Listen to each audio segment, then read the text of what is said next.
not be nothing in there. Someone's close. Because the server's being...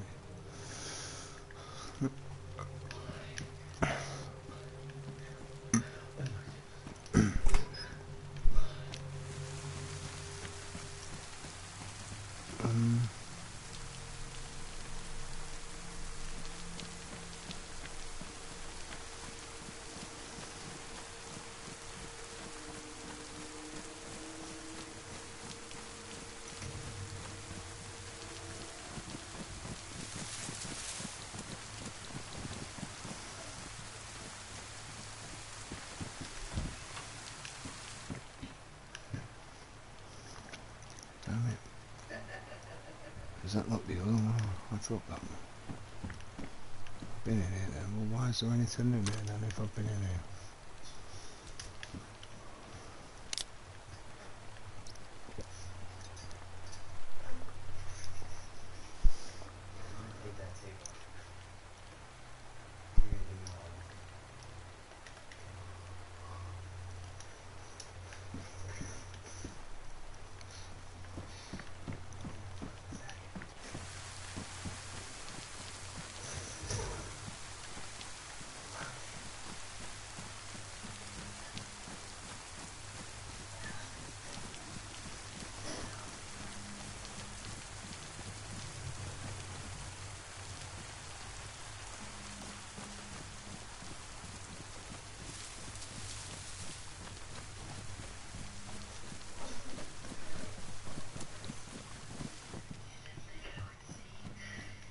I can see someone's been here.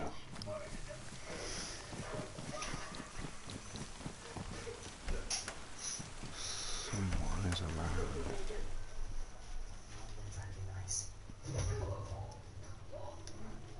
More jam.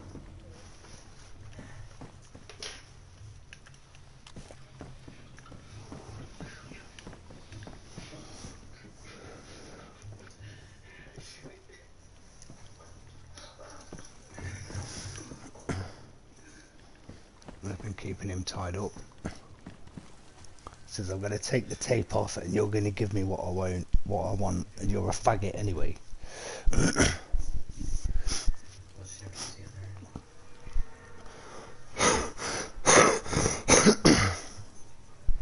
We're just trying to get a blowjob off him, innit? You know, he makes out his flipping hates gays and he loves women and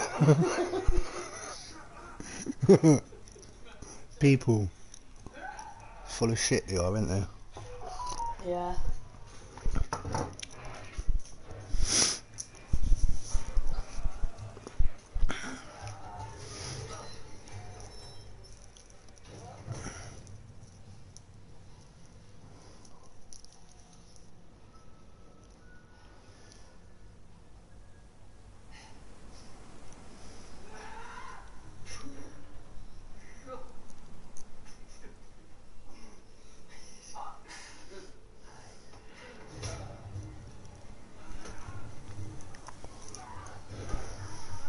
None of them left soon. They're all dead by the time the experiment's over, won't they?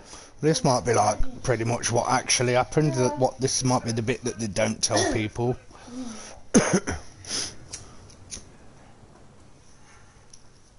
Would you be surprised what they put in films?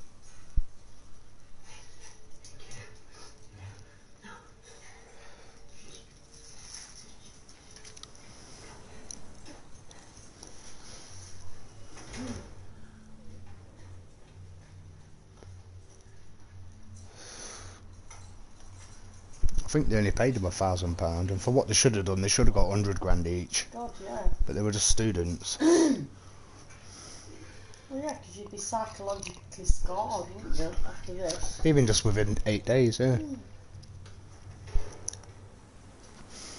See, the bad guys helping him. See, the one people who you think are bad often turn out to not be. And the ones who seem like the nice, good people turn out to not be.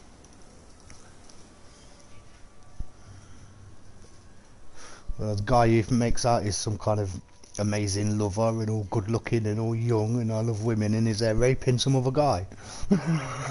Exactly. Humans. They're not fucking human, are they? No. What's the point of lying and... I don't know.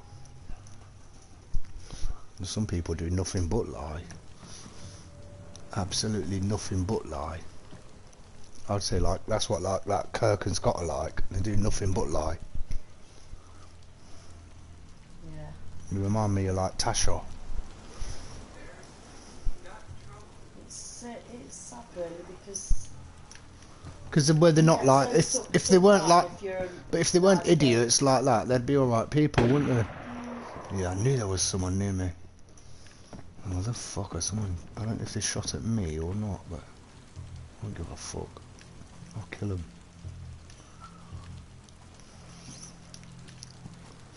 Close this door. Close this door. And we just wait.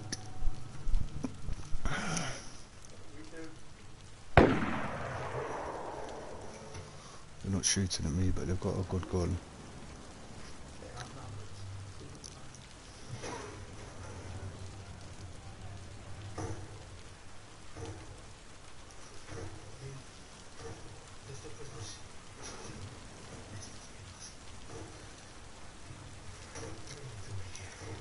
Bullies.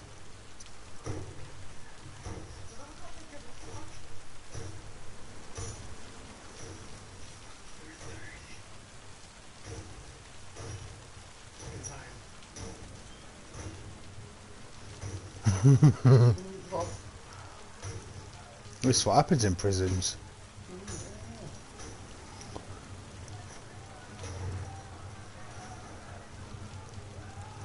Well, it is why they kill the guards.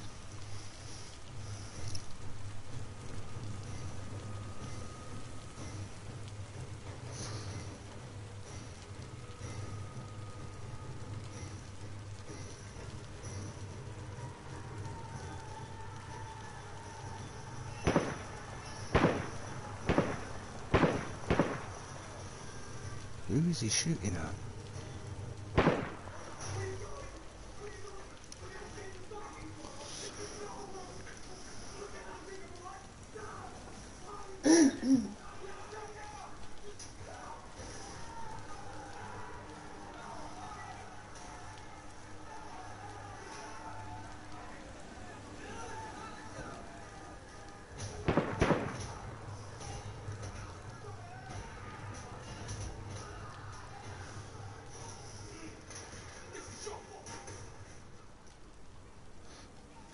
People always want to blame someone else.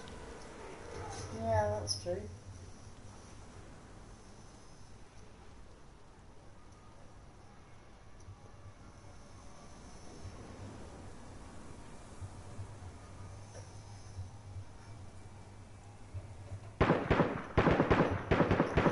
Ow. Ooh.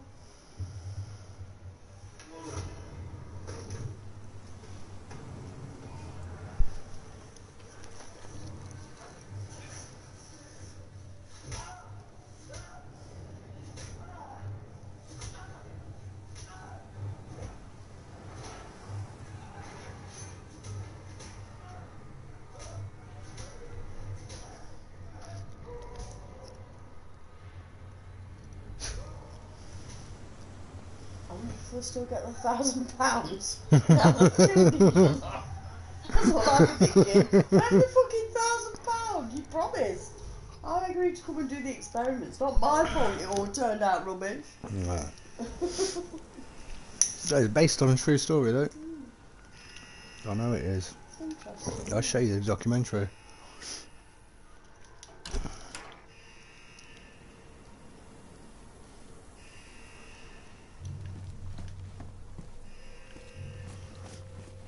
Well, I know they're not too near me.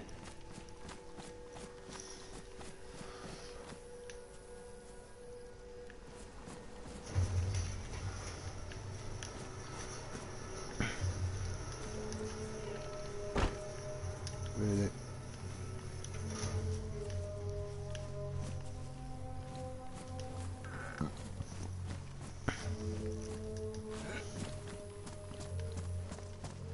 Where's the goddamn pumpkins?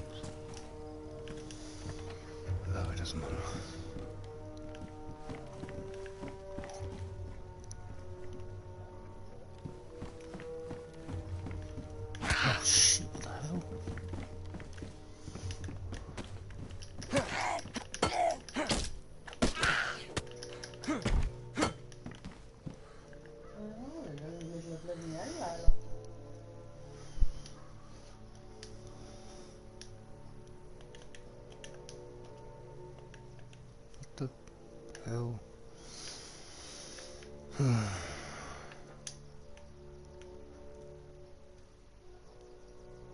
Oh, because my gun's not.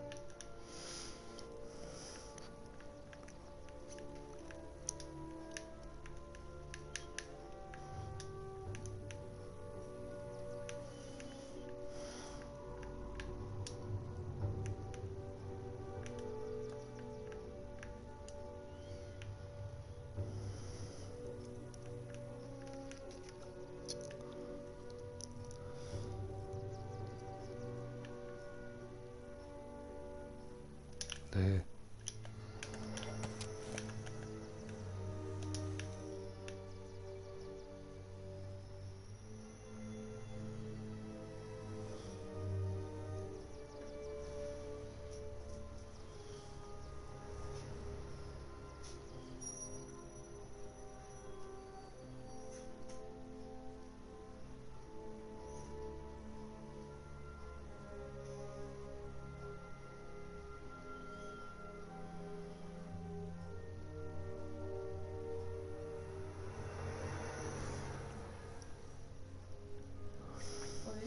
£1,000. Well, Well, it says 100,000 on the film, but I think even when they did it, I think they paid him $1,000 each or something. But even in like the 70s, it's like that's worth a lot. 10 grand, 20 grand, yeah.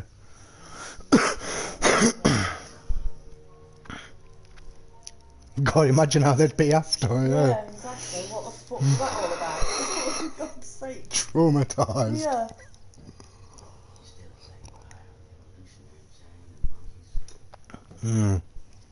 Yeah, and that's what it showed, that we are just animals and we will just do whatever we feel like. Yeah. Because we can still do something about it.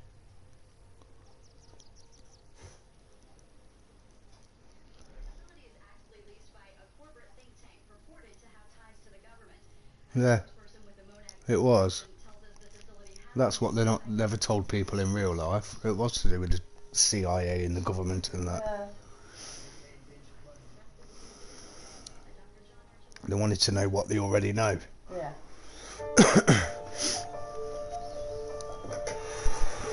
They can't do that experiment in a prison because the people have already been in prison or they're already guards. Yeah, So you can't. How can you prove? You wouldn't be able to prove it, would you, at all? Which is why they took students as well.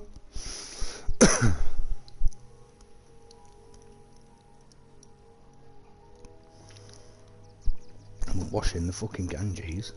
That's why when they burn the dead, they put them in the water.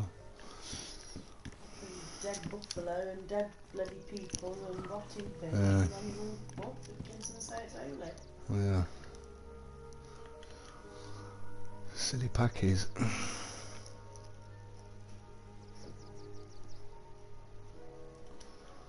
Well, I need bullets. Let's take it for now.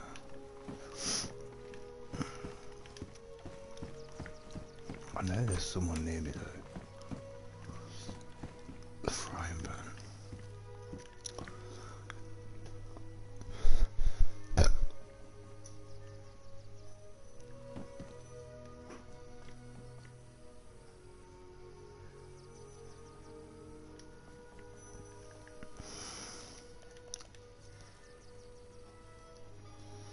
Four, 5, 6 bits of food. No, 7.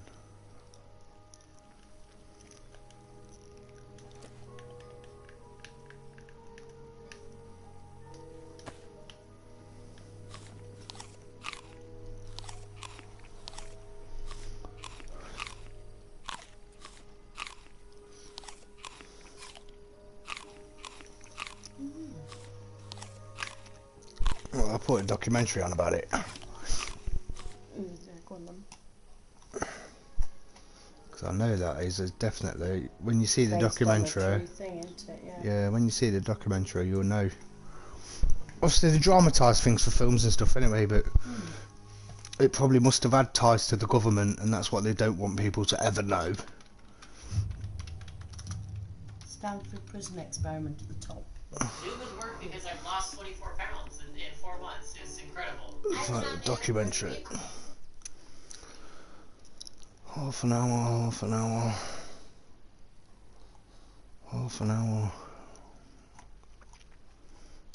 Okay, we'll just pick one of the top ones then. 2 years ago, 8 years ago. Minefield. I don't know which one.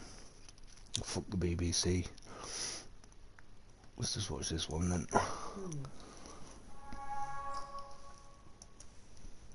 One of the most infamous psychological studies ever conducted was the Stanford Prison Experiment. It's mentioned in almost every intro psychology textbook. They tend to focus on how unethical it was. Yeah, they do. But there's more to it than that. Yeah. Why did they do it? Who did it? 1971, Palo Alto, California. 12 young men are rounded up from their homes by police, placed under arrest, and brought to a makeshift prison.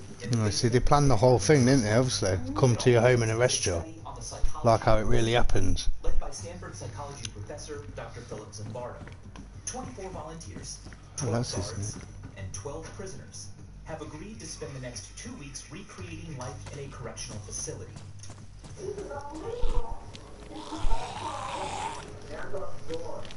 The prisoners are booked and stripped nude. They're no longer individuals, forced to wear smocks, stocking caps, and shackles, identified only by their prisoner numbers. Evolved into a confrontation. The guards showing the prisoners who's for. The guards quickly adapt to their new profession. Given anonymity by their married sunglasses, some of them start to control the meager food rations, restrict prisoners' bathroom use, and as tensions rise, so do their cruel methods. Yes, so the more you argue against it, the more they make you do it.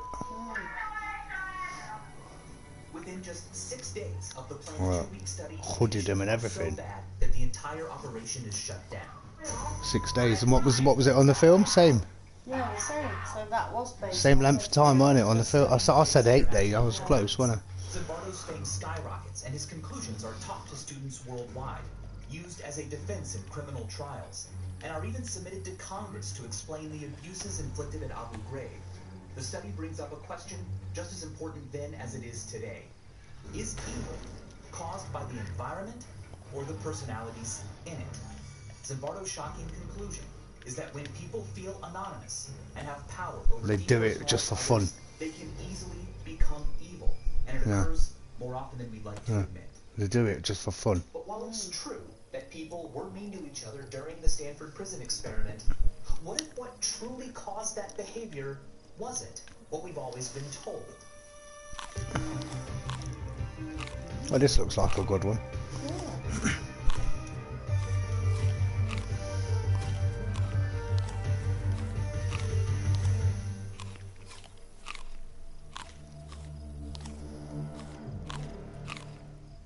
The Stanford prison experiment has always had its controversies, but a wave of recent revelations have pushed it back into the spotlight 47 years later.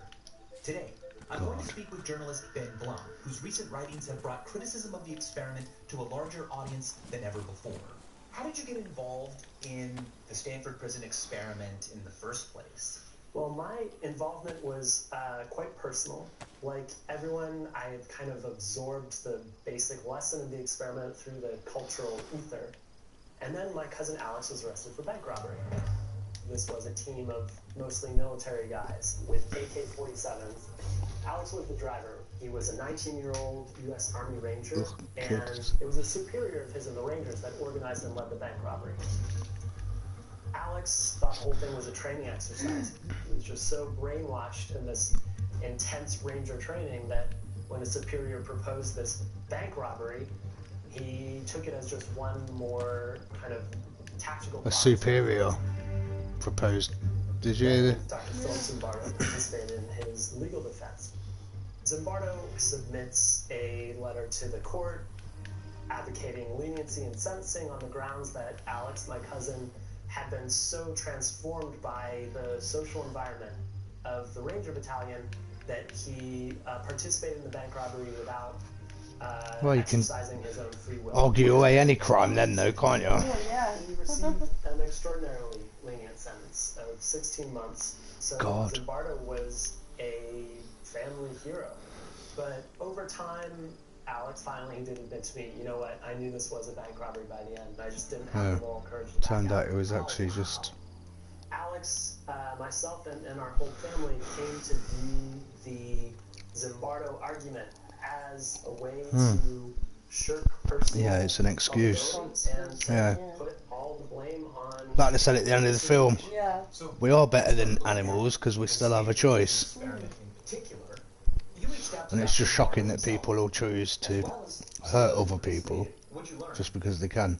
I learned to my deep surprise that quite a number of the participants had stories of their experience that completely contradicted the official narrative, which is, look, these regular people... So why they got this official... and that's why they said in that film, the government were behind it. Yeah.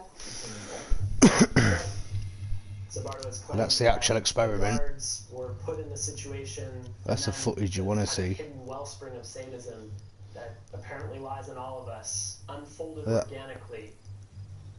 That is in all of us. A very sharp change On day 2. what was happening in that prison. The guards now fell into their job. There was an orientation... Said about the press-ups in the film. Yeah, They have been told quite explicitly... So you see how they make out it's fictional, and yet yeah. That falls under the heading of what psychologists call... yet they tell you more than you can learn from the documentary they'll tell you in the film. To give experimenters what they want. Demand characteristics occur whenever participants being studied act differently than they normally would because they've guessed what hypothesis is being tested and feel that a certain kind of behavior is being demanded. There was a recording of explicitly correcting a guard who wasn't being tough enough. The guards have to know that every guard is going to be what we call a tough guard. And so far, well, you have to kind of try and get it into whether or not we can make this thing seem like a prison, which is the aim of the thing. So because they think they know. Depends largely on the guard. Yeah, so relax the way Yes. that being a... So we've got to be nasty to them because this is what they want. From like they said, like they said in the film. Then you know the experiment's over and none of us get paid. I think the study stands still as a fascinating spur to further more careful research, as a demonstration that should make anyone curious as to how such extreme behavior could arise in such a short time. The experiment In such a is short... useful, but it might need to be reinterpreted. Its data might lead to different conclusions than the one that we've been telling for so many decades. Right. It's not how they tell us. The flaws Never of is the how they tell us, experiment though. that Ben and other critics bring up call into question large portions of the narrative surrounding the study. So I want to hear from someone who was actually there.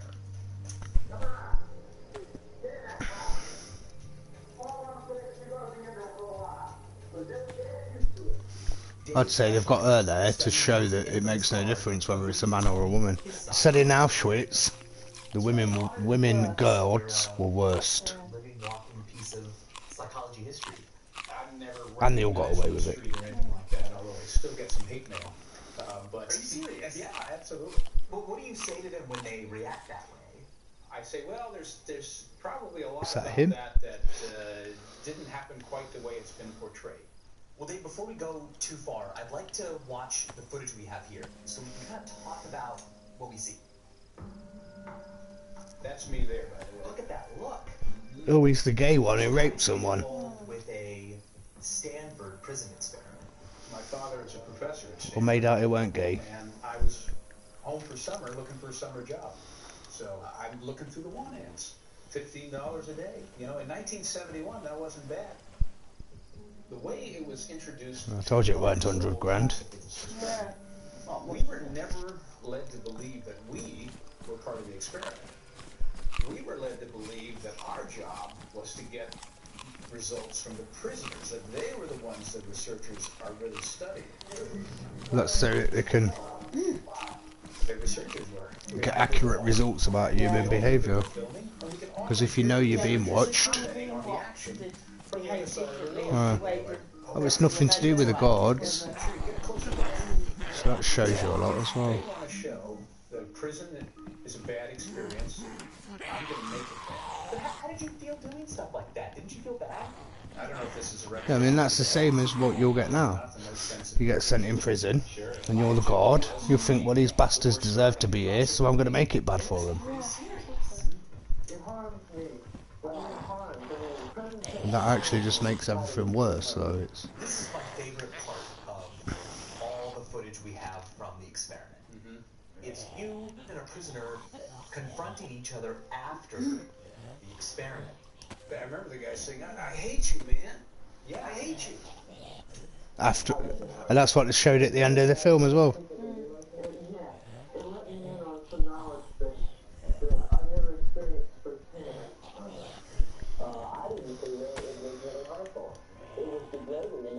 That was part of my particular little experiment to see how I could. Your particular little experiment. Tell me about that. I was running little experiments of my own. Each day I said, well, what can we do to ramp up what we did yesterday? How can we build on that? Why did you want to ramp things up? Two reasons, I think. One was because I really believed I was helping the researchers with some better understanding of human behavior. On the other hand, it was personally interesting to me. You know, I cannot say that I, did not enjoy what I was doing. Maybe, having so much power over these poor defenseless prisoners, maybe, you kind of get off on that a little bit. You weren't entirely following a script from a director, right? But you also felt like Zimbardo wanted something from you. Yes.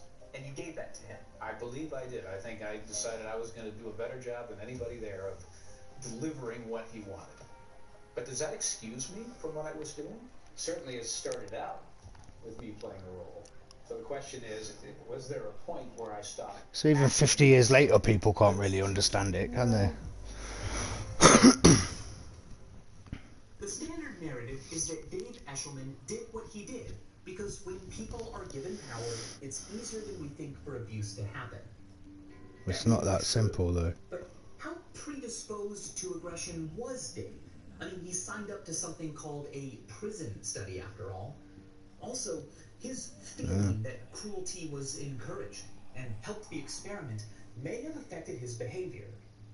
What I'd like to see is, in the absence of outside influence, can anonymity, power, and depersonalization alone lead to evil? To answer that question, yes, I'd like to design a demonstration of my own. So I meet with Dr. Jared Bartles of William Jewell College, a psychologist who has written extensively about the Stanford prison experiment and how it's taught. I would love to do the Stanford prison experiment again. You could probably make it more ethical, but still find the same conclusions. That's my hypothesis. I absolutely think it's worthwhile, it's important, it's interesting. Probably the best approach is eliminate as best as possible the demand characteristics by eliminating that prisoner guard dynamic. Yeah, I've always said that. If I was rich, you know what I'd do? I'd buy a big stick and I'd walk around and I'd poke people and say, move, guard. I guess I should act like a guard. Yeah, you're right. Oh! The cover story is really I'm not sharing my riches with you if anyway. Purpose of the experiment. Another piece of this I wouldn't be the role of bad personality because I wasn't born and personality traits. So the original Yeah. ad in the Stanford study asked for participants for a study of prison life. But you'd see how it would inflate your ego, make you feel more important than others. Because they saw the word prison and thought, I want to be a part of that. Exactly. Yeah. So when you get a group of kind of authoritarian, But imagine if you're born like that. individuals Oh together, God, like that. not surprisingly, Mummy's they little create an authoritarian boy, regime and What? environment. Killing In people from and all sorts. Bournemouth, is it? We should Rich people go around killing people and all sorts. Right. So how do we What give they tend people to do, every rich people, if they want to kill you, is throw you out of a high school building and say she I jumped. think you have to have those elements that were assumed to be influential in the Stanford study. Yeah. That's how easy it is. You have to have the depersonalization, you have to have anonymity, you have to have some power differences. Can we elicit some surprising behaviors in just a number of hours. If you kind of come back to the Stanford study, there wasn't That's anything what I said. It's even just dramatic one that day in happened prison. in the It's first day of horrible. the study. Yeah. The second day of the study, and the guards started. Yeah, because you start getting used to it after one day. Because of prisoners testing and challenging the guards' authority. Yeah, and that led to fear. That, like, wait a second, these prisoners need to be... Yeah, like in the... Yeah. So I think you still need like in the film. provocation. Yeah. Something that is frustrating, something that's going to increase the participants' arousal. Right. All right, so Jared, would you like to spend some time now brainstorming a new design that peeks into the same questions? Absolutely. Awesome. Jared and I sat down with the Minefield crew to begin the planning process. Will a person without any expectations or pushes in a certain direction still be abusive or not? For this demonstration, we want to eliminate all outside variables and really isolate the core elements of the Stanford prison experiment. The first element is anonymity. Subjects need to believe that no matter how they behave, no one will know it was them. This is where people will be coming in the morning. So everyone's going to be staggered when they come in. That's important because we don't want them to ever meet their teammates face to face. The original experiment gave guards anonymity by providing mirrored sunglasses and uniforms. But we're taking it much further. Our study... Silly with eye contact. You can see it's a government-designed experiment as well, because there's more to it than what they'll ever let us know. I would love to see how dark this room is going to be tomorrow. Yeah, absolutely. You ready? I'm ready. Oh, yeah. Right. This is uncomfortable. Despite the darkness, we will be able to see everything, thanks to infrared cameras. The second element is depersonalization. The numbers and all that. From the moment the subjects Which I said. arrive, they will only be identified by number, not name. That's what they do when you join the army or go to prison. Or work for the government. We don't want our subjects to know what we're studying. Follow the sound of my voice if you can. All they'll be told is that we are studying how they solve puzzles in the dark. There is another team in a different location who is also solving a puzzle. Because the words guard and prisoner suggest certain expected behaviors, we've done away with them, and will simply give our participants an unseen, distantly located opposing team. We will measure the cruelty predicted by the standard narrative of the Stanford prison experiment by giving our participants a way to exercise the third element, power. What I'm going to show you next is the system by which you can send them a lot of noise. So We've armed the teams with a distractor button that they can press to blast an extremely loud, jarring noise into the other team's room. Everyone will have a volume dial that ranges from level 1 to 12, and they'll be told that anything below a 7 should be safe for the other Well, I team's don't know where they've gone, but they were close to me a minute ago. So they can't see what they're doing, and you can't see what they're doing. The intensity level they select, as well as the frequency with which they push the button, will be our indicator of how aggressive the participants become in this situation. Is it pretty terrible to hear? Well, I'll do a demonstration. Hey, Derek, could you play level 3 for me? That's a 3. Can you imagine if you've got sensory deprivation, which you would Yeah, have, you're in the you'd be dark really and- black, Participants will be you'll told have that no when their or a anonymity, member of their team pushes a and all that. distractor button, the volume and played then in the having encoders noise will be as well, determined by the highest level selected at really on any weird of their teammates' pitches. dials. This is to increase the feeling of diffused That's responsibility. gonna The question is, freak you out that any of massively, these isn't it? participants take advantage of these factors and act sadistically. Hmm. Of course, Well, we would never want Okay, so when people can do it, when they know they can get away with it, they'll do it. They don't exist. Instead, Jerry and I will be the ones occasionally blasting Which is what I said about rich people. level, no higher than a 3. As I said, I even said then, do you know what? I'd be like that.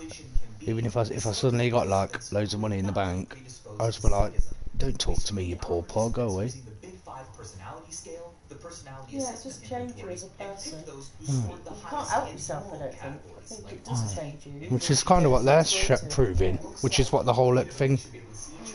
But the government, when they set up that experiment, they must have known this anyway. They've done more. Thank you, and once I leave the room, you It was was about something else. Hey, here we go. So I think all the pieces are on the outer, on the edge. Yeah, and then there's kind of like a frame that they all go. And they tell you 50 years later what it's really about. Hence the film that we've just watched. 50 years ago, you wouldn't have got that. Definitely don't think they're conscious of the control panel at this point. They're trying to get focused on the task here. A long piece that kind of is like an F shape, if anyone feels anything like that. Distractions when necessary. So absurd, I had her play it. When I do that to my worst enemy. We pick people who are most likely to have these kinds of personalities. Cannot carry enough on this game. Nobody has won yet, right? No. Believe me, you'll know what I do. Right? I think we should send them one at like level 1. Oh, she wants to. But everybody has to get one, otherwise it goes to like the higher. Alright. I'm the one. Alright, I'm gonna talk to you, right? I did, yeah. You should retaliate. Yeah, retaliate now. Alright, that one is I was waiting for like a 12. I really like that idea of describing them, but they're so... I'm just gonna put it out there that I'm ready to throw in the towel whenever everyone else is. No, they're not retaliating against that most recent buzz. Should I try again? These two are Jesus. Despite the factors making it easy for them to do so, this team doesn't appear to be turning evil. Now they are like, just deal with it. Just ignore it and keep working together. They're not interested in retaliating. I guess another thing we can do is literally like rub the piece. Over the course of the 2-hour study, we blasted them with noise 23 times. Keep pressing over and over and over. I think it's the biggest asshole. But they only pushed the button 6 times, and never above a level 5. They didn't seem to abuse their power. Puzzle pieces down. What would happen if we introduced demand characteristics that encouraged them to act aggressively? Your team has been randomly. This is what it was about. So they knew how to make people be messed up. Yeah. That's what I've said to you all along. They do it to us on purpose. They want us miserable, unhealthy, eating shit food, poisoned, because then we're their customers and they can abuse us. We introduced the social roles where there's a little bit of power differential. We're kind of mimicking the states of like variables here. By now saying that the buzzer is their task, the participants may feel a greater license to use it liberally, similar to how instructing prison guards in the original experiment to act tough may have encouraged more use of force. Do you guys run a lot of these coding reviews? I learned them. Yeah, I try to do them every so often. Even though they were given instructions to distract the other team, these participants instead just started chatting with one another. They know that they can be distracting now, but they're not pushing the button. No. Oh yeah. Oh, okay. A couple of threes. Over the course of 10 minutes, this group only pushed the button 3 times. Why do you think they're so uninterested in blasting the other teams? Because we have individuals who have been selected really with that predisposition, right? These are individuals who shouldn't be interested in retaliating. It was time to debrief the participants on what we were actually studying. I'm going to turn my lights on. Here I am. I'm Michael, and this is Jared. We're going to debrief you on what was really happening today. There are no other people. You were the only 4 here at this moment. There was never another team doing anything. This is a study related to the Stanford prison experiment. Nice. The standard narrative we hear about that experiment is that people just become cruel. So, yeah, we're trying to see if we get the nicest people we can, and we give them complete anonymity and the ability to be cruel, but never encourage them to. Will they still do it? And you guys didn't. Did you have any suspicions about what we were studying or what was going on? Yeah, you said there was no one else. Yeah. About how we react to being blasted and also having a choice. Right, but I think that's good. We just want to make sure you don't think that what we're really looking at is how high you turn your own dial. That's really what we're looking at. It was time to bring in our second group of participants, who, like the first group, were screened to be individuals with high morality characteristics. That's what they did. Like you said. They picked the ones who they thought, and they must have known more than they ever tell us. Yeah. Oh, it was about this and it was unethical. No, it wasn't. They did it for a reason. So they knew how to fleece us all in the fucking supermarkets. Yeah. Is that... You'd be surprised what it's really about. Experiment could be used in all manner of situations to control people, and that's what we've done, isn't it? Yeah. That's why the world's as fucked up as it is now. Yeah, yeah, because they've learned all of this shit in fucking Auschwitz and all of that. For everything. Yeah. It's like a model that they model everything else on. And they do that knowing that tests are bullshit. Yeah. Oh, I've had an IQ test and it says I'm really smart. An IQ test is a measure of how good you are at IQ tests. It has nothing to do with your intelligence.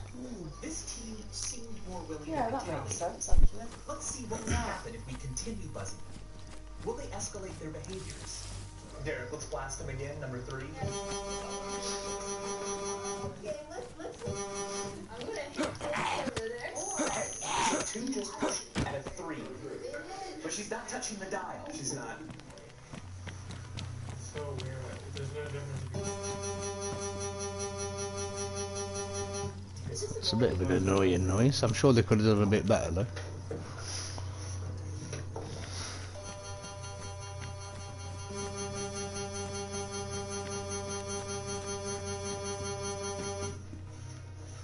Hey, police pants. Oh, dude. Are there only 20? Are you kidding me? I'll just stick my fucking jeans. It was clear that participant number 2 was really the only one hitting the distractor button, but it appeared that she only did it in retaliation to our buzzes, so we decided to see what would happen if we laid off. I think it's possible. It's been probably 4 or 5 minutes and we have not blasted them with the noise and they haven't played one either. Never want to do a puzzle ever again. I mean, I have a feeling like if we never played a noise in their room, they would never touch the distractor button. Probably not at this point.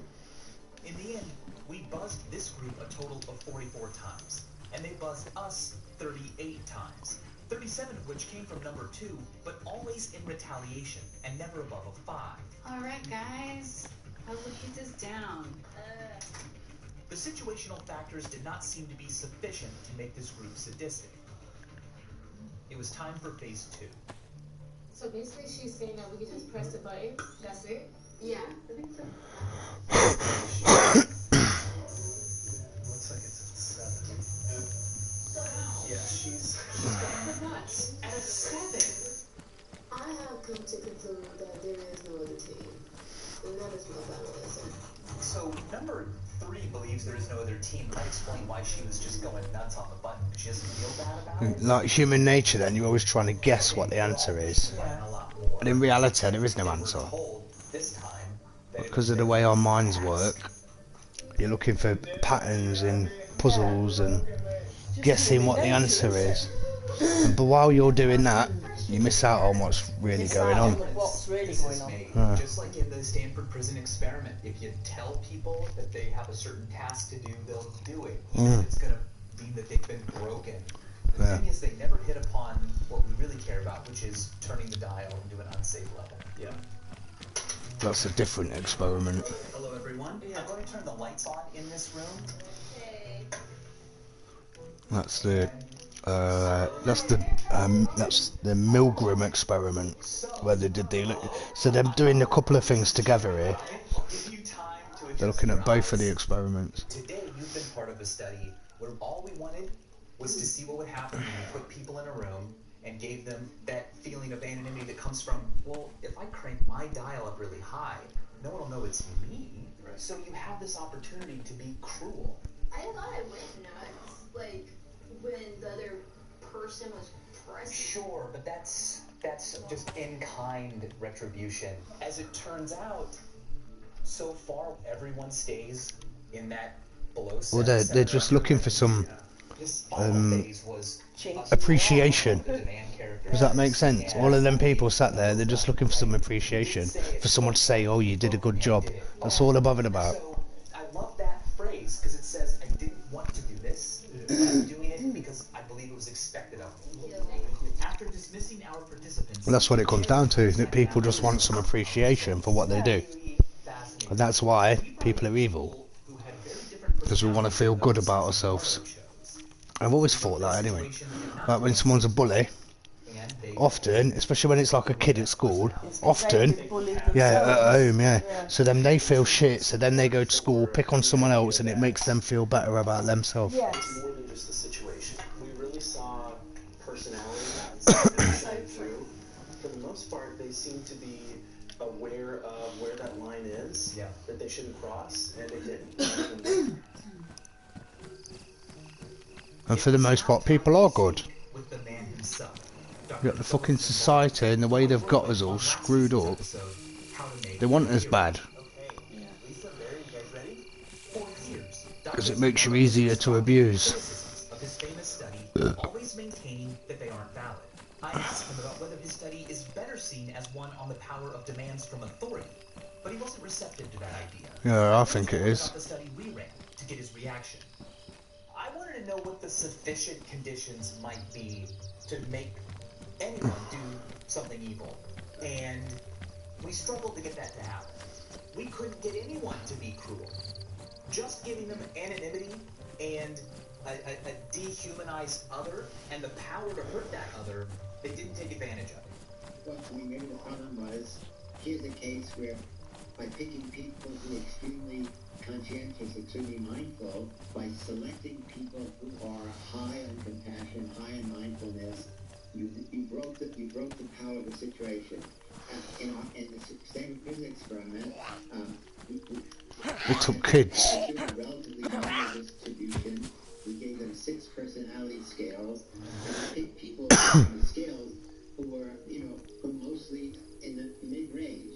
In that situation, some people behave cruelly, evilly. Not everybody, but more of the guards than not. So again, Majority of people, though. That is a demonstration of one way in which personality dominates situations, where the personalities are... How does he not look any older?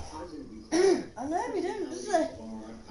Probably have loads of plastic surgery. Works for the government, doesn't he? Balance line between the personal, the disposition, the personality, and the situation, the environment. No, that's the Oh, he's not aged in 50 years. How much of one and how much of the other. Right. What did he say? That's what it was about, how much of one and how much of the other. They wanted to know how bad are people. That's pretty much what he said. And that they found out that most people are bad. If that's true, then the Stanford prison experiment, It says where his experiment differed from the later one is that he picked a mid-range of personalities. So some were compassionate and all of that, and some were less so. Yeah. So then obviously you would get a variation in the results.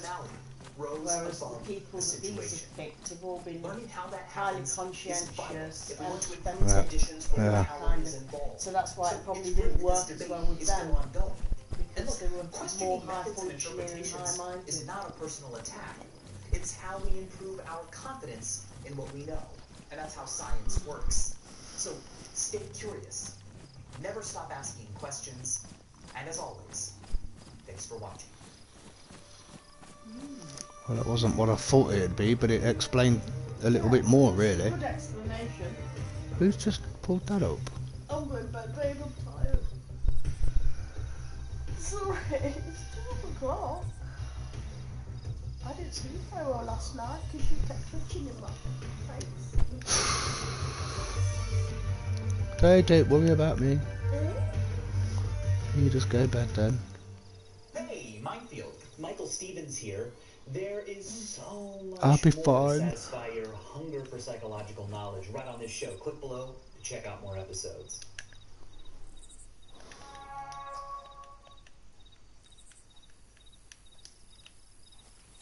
Look next, should I die?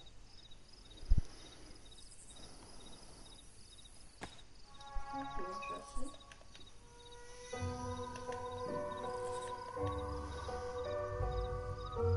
Someday, I will die. We'll get it over with then. I would take that in a second. But how long is too long? Is death something I should deny forever? Or Freddie Mercury said it is. and the role it plays in the universe. Who wants to live forever?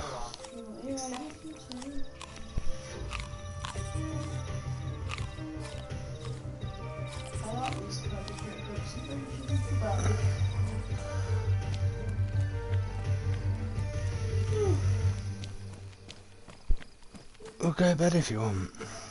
Not really. I'm not really keeping you up. I want to start by looking at a My particular way eyelids are death affects closing how we without live me even and wanting treat them one to. another. Oh, well, they always do that. Management theory proposes that people like you and me manage the terror of death's inevitability by embracing cultural values. That the more aware a person is of their own mortality, the more vehemently they will enforce their particular views of the world onto others.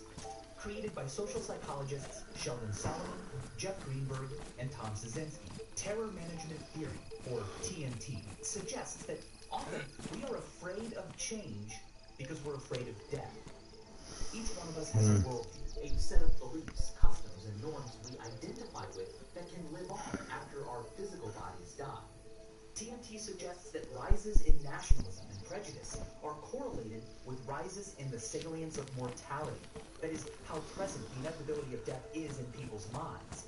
This role that death plays fascinates me, and two of TMT's originators, Jeff and Sheldon, have agreed to work with me on a pilot study of terror management theory and real-life reminders of death.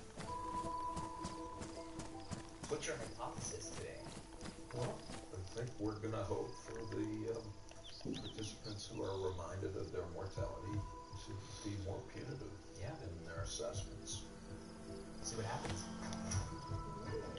For our study, we created a fake research center staffed by actors and invited participants to be a part of what they were told was a focus group about the criminal justice system. During the actual study, each group will hear a list of several different crimes that have been committed and will then be asked to propose a punishment for each offender with a severity level ranging from 1 to 7, with 1 being the most lenient and 7 being the most severe. The control group will simply enter the survey room and be asked to answer the questions. The experimental group, however, will first be exposed to reminders of their own mortality with strategically placed posters in the lobby. Also, the questionnaires they fill out will include questions about their own death. Decades of TMT research have shown that when presented with violations of common worldviews, those who are more aware of their own deaths will recommend bigger punishments for the crimes presented. But will our real-life reminders of death, not just the survey questions usually used, make a difference? Well, first, let's look at the control participants. Well, thank you so much for being here. Now, I cannot emphasize this enough. There are no right or wrong answers. This is just about your gut level reactions. All right, let's begin. After raising millions of dollars in grant money to fund education for needy children, a fundraising manager unhappy with this life fled with all the money and was arrested months later in Tasmania, where he was living under a different name. So 1, least punishment, 3 months in prison. 7, most severe, 10 years in prison. Please answer now. This is one that I think does have a potential worldviews on both sides. That is a lot of 7s. If our control group is already maxing out like that, well then our scale has no room in that direction to show any effective mortality salience. Discovering issues like this, learning how to better isolate mortality salience's effect, is exactly what a pilot test is for. Hey, personal differences, huh? An imposter with no medical training posed as a surgeon and bungled a minor operation to remove a child's tonsils. The patient recovered fully after additional treatment. 1 is 6 months on probation, 7 is 10 years in prison. Okay. If you are taking on the persona of a doctor, we would expect good behavior. Yes, it's about what you've been conditioned to believe and The surgeon botched the operation what you've been and told. was found to be under the influence of narcotics, It's about what you've been causing her told to do. temperament, hoarseness, and ruining her career. Someone says, oh, here's some prisoners, you've got to control them and don't let them break these rules. Yeah. Another car that was being driven by a talented pianist. A talented penis? I thought he said talented penis. Must be a good driver. We're also learning a lot about the world these people have. Yeah, absolutely. An anti-government protester was arrested for spray painting profanities at the Lincoln Memorial in Washington, D.C. 1, 40 hours of community service. 7, 5 years in prison. She's not a fan of authority and rules. Yeah. Okay. Thank you so much for your time. I really appreciate it. All right, so here's the results in the mathematical analysis. These are averages per question. These are the averages and medians per participant. The 4s are great, the 3 is great. This is grounds for optimism, at least. 7 was the max sentencing value, and our control group gave an average of 4.5. I'm really happy with that as a control group. Absolutely. Now, our experimental groups.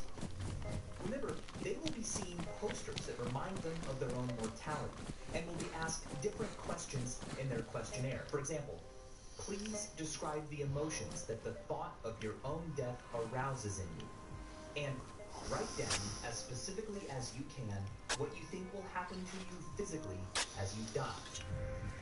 Well, you die and you're still alive for about a flipping week afterwards. Imagine that. Violations. After raising millions of dollars to fund education for needy children, a fundraising manager fled with all the money and was arrested months later in Tasmania. 1, 3 months in prison. 7, 10 years in prison. Please answer now.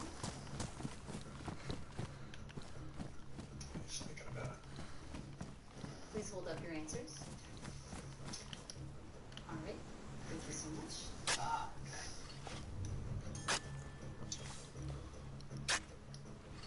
An imposter with no medical training posed as a surgeon and bungled a minor operation to remove a child's tonsils. 1, 6 months on probation. 7, 10 years in prison. They are thinking a lot more. Yeah.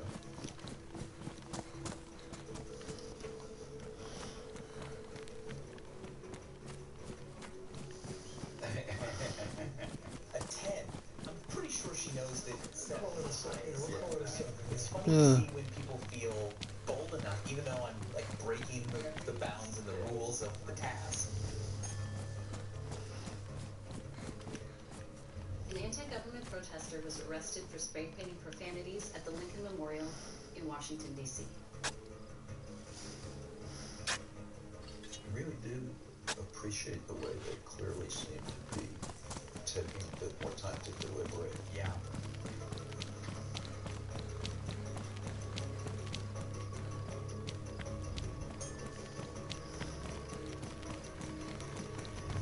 Okay, they can put the papers down and tell them that we will be in shortly. Thank you so much. We've finished with this part of the study, so if you won't mind just hanging out for a moment, and our researchers will be in here in a moment to ask you a couple questions. Let's find out if the reminders of mortality we showed our experimental group were salient enough. Let me ask you one thing about the radio. Did you all notice the posters at all? Yes. Okay. Yeah. I was from the people that walked in the door and I saw the priest door. Yeah.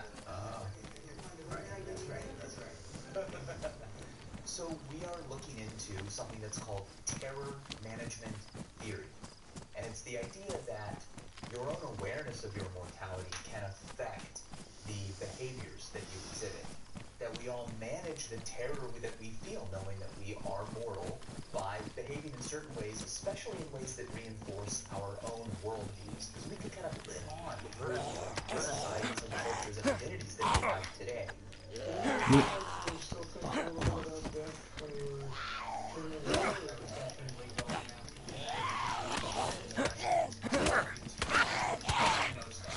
Real way. That's a joke.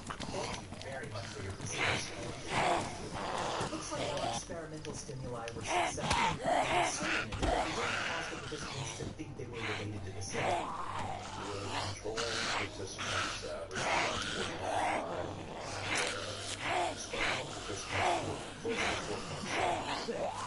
so there's a slight difference between the meaning and the direction that we take, but we're talking about relatively inconsequential differences. It makes me hungry to run more people.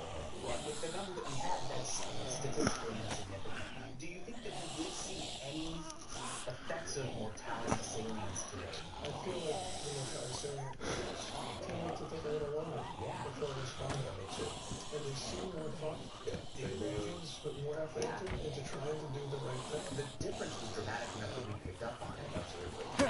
Our stimuli, you go back to the passes and some more betting, we did find that we made a difference in the time that the groups respond. Our control group averaged 4 seconds to decide on their punishments.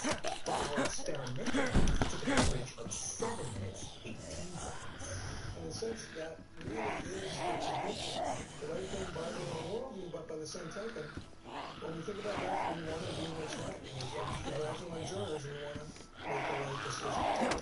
As we very much learned today, the goal is to prove one thing one way or the other is to reduce uncertainty in the most careful way possible. Absolutely, to know a little bit more today than we know yesterday. Our pilot test shows that there's still a lot to discover about terror management, and many awesome ways to do it. I'm particularly intrigued by our observation that for all the closed-mindedness, mortality salience appears to cause, it also led to what looked like increased consideration and thought. I'd love to see more research on that idea, but the point is this. If death's effects aren't all entirely bad, what if, instead of, or at least at the same time that we hope for the abolition of natural death, we also find a way to accept it? Now, obviously, I don't We'll go to bed then. soon, but accepting the inevitability of my own I'm death always angry with you. This is never good enough, is it? and honest. I'd like to learn Oh. what that looks like, and I have a friend who can help.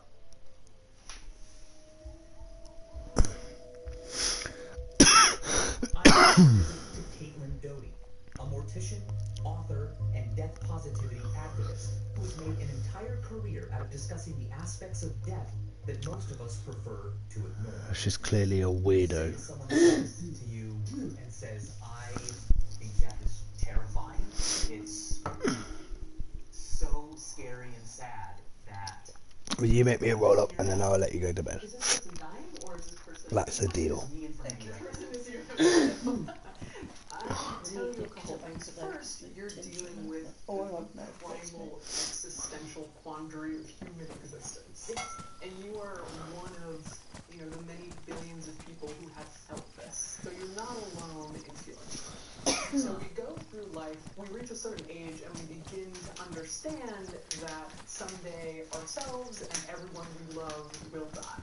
And that's powerful, painful knowledge. And I think from that moment, we have to start developing defense mechanisms to handle that and to integrate that into our lives. So what are those defense mechanisms? I think that the more obvious ones would be having a child, writing a book, making a TV show, creating a legacy of some kind. But there's also a more insidious version, which is war. Taking other countries, being rich and being okay with other people being poor. I think those are all signs of death denial. They're all saying, but I'm okay because I have this money, or I have this power, or I have these kind of dark impulses that allow me to say, do it because they're afraid. Which is what I said, didn't I, about the bullies? And of course that's not true. No one can outrun death, but you can trick yourself into believing that. So, how would you characterize the Western relationship to death? Take America 150 years ago. Yeah, it's different in different countries. If you were my husband and you died, I would be entirely in charge of you. I would wash your body, I would get the neighbor to make a wooden coffin for you, we would put you in the coffin and carry you on our shoulders to the grave which someone had dug themselves, right? It would have been an entirely self-sufficient process. But what happened in the 20th century is three big things in my mind. One, the rise of hospitals, so people were no longer dying at home. Well, I've got too much of something. Where's mine? Third one is slaughterhouses. Well, that's a 12, so what's it doing there? All food production and the killing of animals is also hidden as well. And we live in our yes, it is. Where all those things are outsourced. Yeah, that's the problem a lot. If you had to, death every day, we wouldn't be frightened of it. No, you wouldn't. You would not eat as much meat if you had to go and kill the chicken yourself, and you had to raise that chicken, and you know that chicken, and that chicken loved you. And yeah, we won't be as frightened either. Yeah. They want us frightened though. They don't want us knowing things like this. The thing that's just such a bummer about death is that I'm done. I don't get to continue learning things and seeing what happens, and I'm just not part of Earth anymore. Well, it's a shithole anyway. What gives you that passion? When you think about like, I love learning, I love ideas. Yeah, I.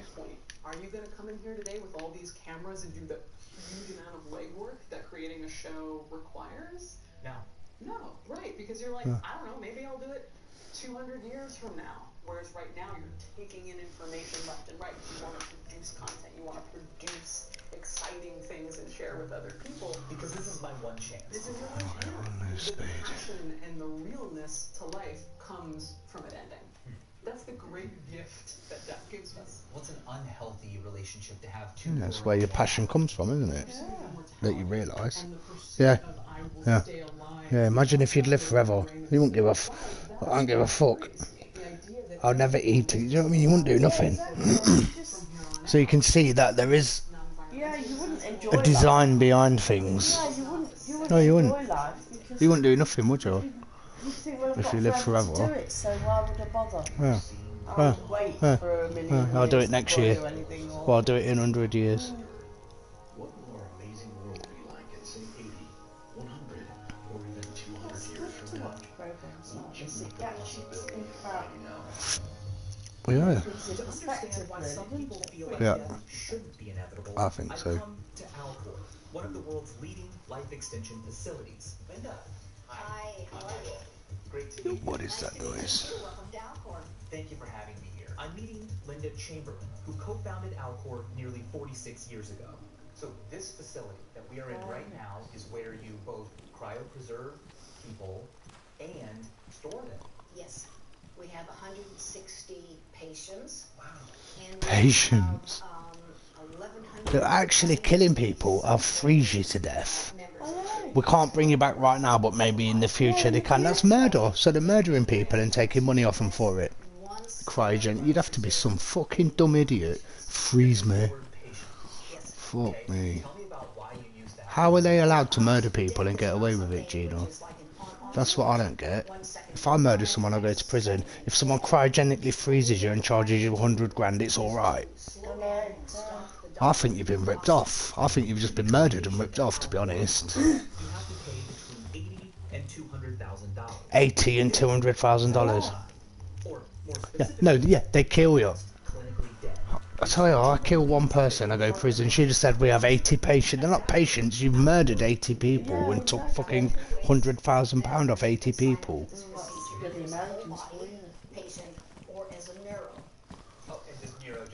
Yeah, the world's a shithole. It's full of dumb people. That's the problem with the world. So what's the point in just having your head alive? Well, because in the future they might be able to sew it back on. It's bullshit. They're murdering people and charging them money for it. But it just puts so many questions out there. I mean, you wouldn't be with the people you love. Well, You know, if you turned up in some future Yeah. generation, Yeah, what would be the point anyway? Yeah. what would be the point? So let's say that our patient is I love that word. Or patient. And that's how they control people anyway. As soon as you go in hospital, you're a patient. The more truthful than say it, here's a new victim. That'd be more truthful to say, wouldn't it? Instead of a patient, waiting to get better. When these are the people that made you poorly. The heart, you need all of those continuing to pump in. These are interesting. This is our operating room. Wow. So basically, when the patient comes in through the door there, they'll go into this specially developed operating table. It is going to be circulating nitrogen gas over them, more cool than It's weird, isn't it? and if it's a whole body patient, then the surgeons open the chest and then we begin circulating the organ transplant solution. Once in the operating room, the patient's blood is replaced with cooled organ transplant fluid and circulated through the vascular system to rapidly cool down the internal and external temperatures of the body. Just before the water within the body tissue reaches its freezing point, cryoprotective fluids are introduced. These act like antifreeze, preventing the formation of ice crystals that could damage soft tissue. This is called the vitrification process. In the future, maybe we Now, let's say that it is a neuro patient, so they come in first here. Get their whole body. Right, the surgeons will do the neuro separation first. Yeah. They separate the cephalon, which is all the structures down to about the clavicle.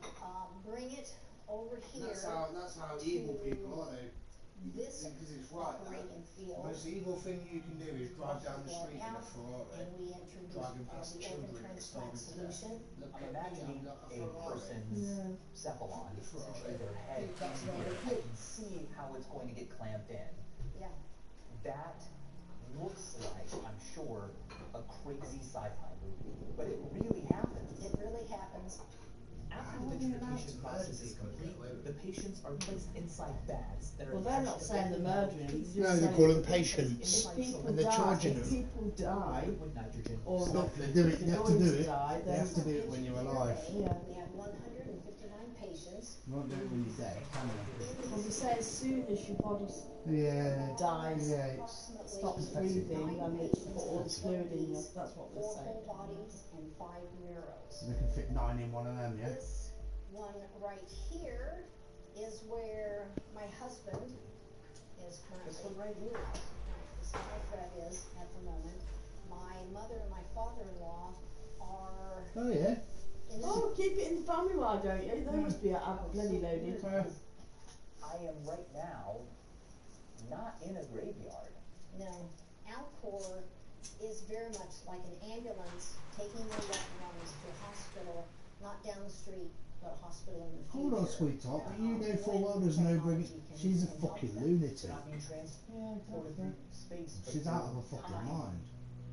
It's just To see what drives this time-traveling It's like an ambulance taking people to the hospital. It's bullshit. Alcor's CEO. There's no just a reviving. money-making spin. There's to no give people reviving false someone. hope. There's no bringing someone back when you stick them in liquid nitrogen. Cryopreserved specimens. Are we getting closer? We are getting closer. It's going to be decades at least before we can bring back human beings, whole human beings. But we already cryopreserved. Alright, so you're murdering people and getting paid for it again, maybe. Cryopreserved skin, corneas, heart valves, all kinds of things. So this is single tissue, so Right, we can exactly. reverse that You process. go blind, Now you move from that to an organ, things even get if they bring you back, you were But blind. We actually That's what they said. years ago took a little tiny And they can't bring it back anyway. certain chemical so it would learn that my food's over here and not over here. I think And no, we what he was cryopreserved saying it, now is that and then we already we pulled can them back, replace and the then we tested cornea them of to an eye and demonstrate individual memory tests that organs. the ones So So in he's the saying that this future, treatment will blind they you. might be able to do it in the whole, in the sense of bringing the whole body back. So that's a progression, isn't it? Yeah. We can replace the blinders that we've got. We're not bringing you back from the dead. No. make them more convincing, you see. When it comes to extending He said life, it. some The questions come up it's a like, con. should people Convincing die? people. I know we don't like the idea of People death, should die anyway, but yeah. do we lose something You have to by getting die rid to of feed death? the fucking fungus. Yeah, I think we will lose something like we lost something when we got rid of slavery or Right. smallpox. So I think people find themselves in knots to rationalize death. I believe that kind of in this tragic situation where over time, hopefully you kind of learn, your wisdom grows over time. At the same time, your cognitive and physical health is declining. I'm seriously thinking of setting up a cryogenic centre. Nothing to murder people and try to raise the money. You could live hundreds of years or longer and get smarter and more knowledgeable and wiser and hopefully more mature and have more foresight. Don't work like that, does it? No, because the older you get, the more your body deteriorates, breaks down. And the older they get, the more jaded your appetites get, and the less you give a fuck anyway. People don't necessarily get more mature unless they're doing the right thing every day. If that was true, then would they also advocate people who live to 90 should we kill them off at 45, like double the meaning of their life? In fact, I think life gets more meaning the longer you live because you can build on what you've done before. So if anything, it increases the meaning of life. You're making me realize that if you're a serial killer, you want them to live forever and build on what you did before. Guys full of shit. I'm looking for ways to excuse it and accept it. I don't think it's unhealthy to accept that you are mortal. Well, I have to accept it because I could get killed at any time. One thing I have to stress, because every article written, they always have to use the word forever or immortality, and that's not on the table here. We're just offering a chance for people to be revived in a time when we've been aging, but eventually something's going to get you. So we're not offering immortality, we're offering an unknown extension of human lifespan.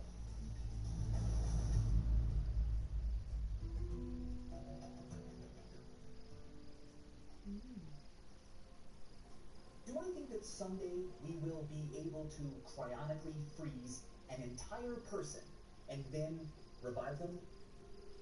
Yes, I do. I believe that cryopreservation will change the meaning of death and lead to breakthroughs in medical technology that will improve all of our lives. But do I want to extend my life indefinitely? Well, on the one hand, obviously, death is a bummer. But on the other, the universe managed fine without me for billions of years. Am I really so important that it should never not have me again? Should I be around as long as possible? Or do those who will come later deserve their own world? Should I try to extend my life? Or should I decide to die when my time comes and return all this matter I'm borrowing back and to as the I world? said, you don't. The answer is you don't have a choice. It's a personal choice. We each You don't have a get to make choice. and should There be is no able to make. choice. And I've been thinking about it. If you had your leg trapped in a rock, you'd bite your own leg off to get out. It's not a choice. So I'm going to speak again with my friend Caitlin. Not, oh, you're so brave doing that. You'll do that because otherwise you're dead. Well, Caitlin, thanks for meeting with me again. I've been surrounded by death lately. Spoke to you. I visited Alcor. And, you know, if you want to see death, just go if we to never invented technology to bring people back, then the Alcor patients are dead. But they have that people in there hope. as well. I worked on terror management theory, and I even had a loved one pass away just 2 weeks ago, my grandmother. I never thought of cryogenics like that, but I'm right. She was illegal and murdering as was people my and charging them 200 grand for the privilege. I realized, you know, Let's set one up. I've never made a clear decision about The what claw should by happen liquid to me. nitrogen, babes. Yeah. All you have to do is chop it off, dip it in liquid nitrogen, stick it in a bread bin, I job want to done. be prepared, and I want my wishes to be known. Wrap it in cling film, put it in a bread bin. I've decided Someone will bring when it back that in moment 400 comes, years, mate. Don't worry. I want it to be my final Well, I'm It's fine, isn't it? bloody freezing of me. existence. I And want to bring give me all my back into atoms and what? molecules What would they back bring to me you. back to? And I've A decided more that fucked up world Well, type things we've are got worse. now, or- Things are worse now than they were 60 years ago. There is that. Come to the right place. I want to be naturally buried. I want to have a green burial. You know, Exactly. become Let worm the food worms and eat. Yeah, plant food. that's and right. I want it all to go back That's to right. Earth. But I kind of want a place where people can come to be like, that's where he was buried. We all like to be And worshipped. everything from just little discs in the ground where you are, to GPS that locates you, to natural cemeteries that are I'm trying surprised to that she talks any sense at all, because I thought So, she's a you know, you flipping could have lunatic. your own Joshua tree. So the first thing I'm going to give you to give a look over Well, is she what's called speaks an more advanced sense directive. than that Okay. cryogenic Everybody Yeah. has to have one of these. A lot more sense than And it's why like. it's so Basically, what important she's saying is in the that past it's you we were not faced only death designating someone more to be in readily charge of your because we had body as you're we had to dying, kill our own right meat, after you we had to die, bury and our then own relatives You and know what wash them the and prepare the Vikings bodies, would teach? and because of that, were not as frightened as them. Well, do you know what the That Vikings makes sense would to me. teach you? Do you know what the Vikings would teach? Like, before Christianity, they'll say, I will laugh as I die. Your only options upon death were cremation, embalming, or rotting away. But today you can choose to pause yourself at death's door until the door has been moved somewhere else. Well, they can't, there's no But I waking, decided not to do you know, that. they're jokers. Well, he's just giving he's Yeah, just I know. analysing all the opinions. He's Yeah. not saying he agrees with the cryogenic theory, is he? He's just saying some say this, some say this, and he's just analysing all of Well, it. he's just signed for his worm burial. Well, thank you, and I'm glad. Let the worms eat me, at least you're fucking useful then. I could go and ask him from my worm. And that's the old way as well. In Mongolia, when you died in Mongolia, 2,000 years ago, they'll take you out to the mountainside and just throw your body on and let the birds eat you. And all of you Oh, out there, man. At least you're doing something useful for once. thanks for watching. I want to have as natural a burial as possible. I don't want to be bloody. Well, that's a natural burial. Just throw your body out on the street and let the animals eat you. At least you're feeding the cats.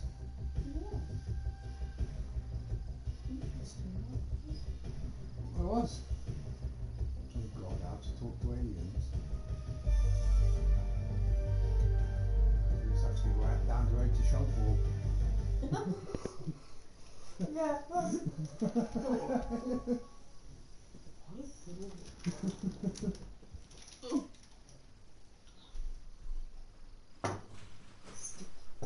Well, they're interesting.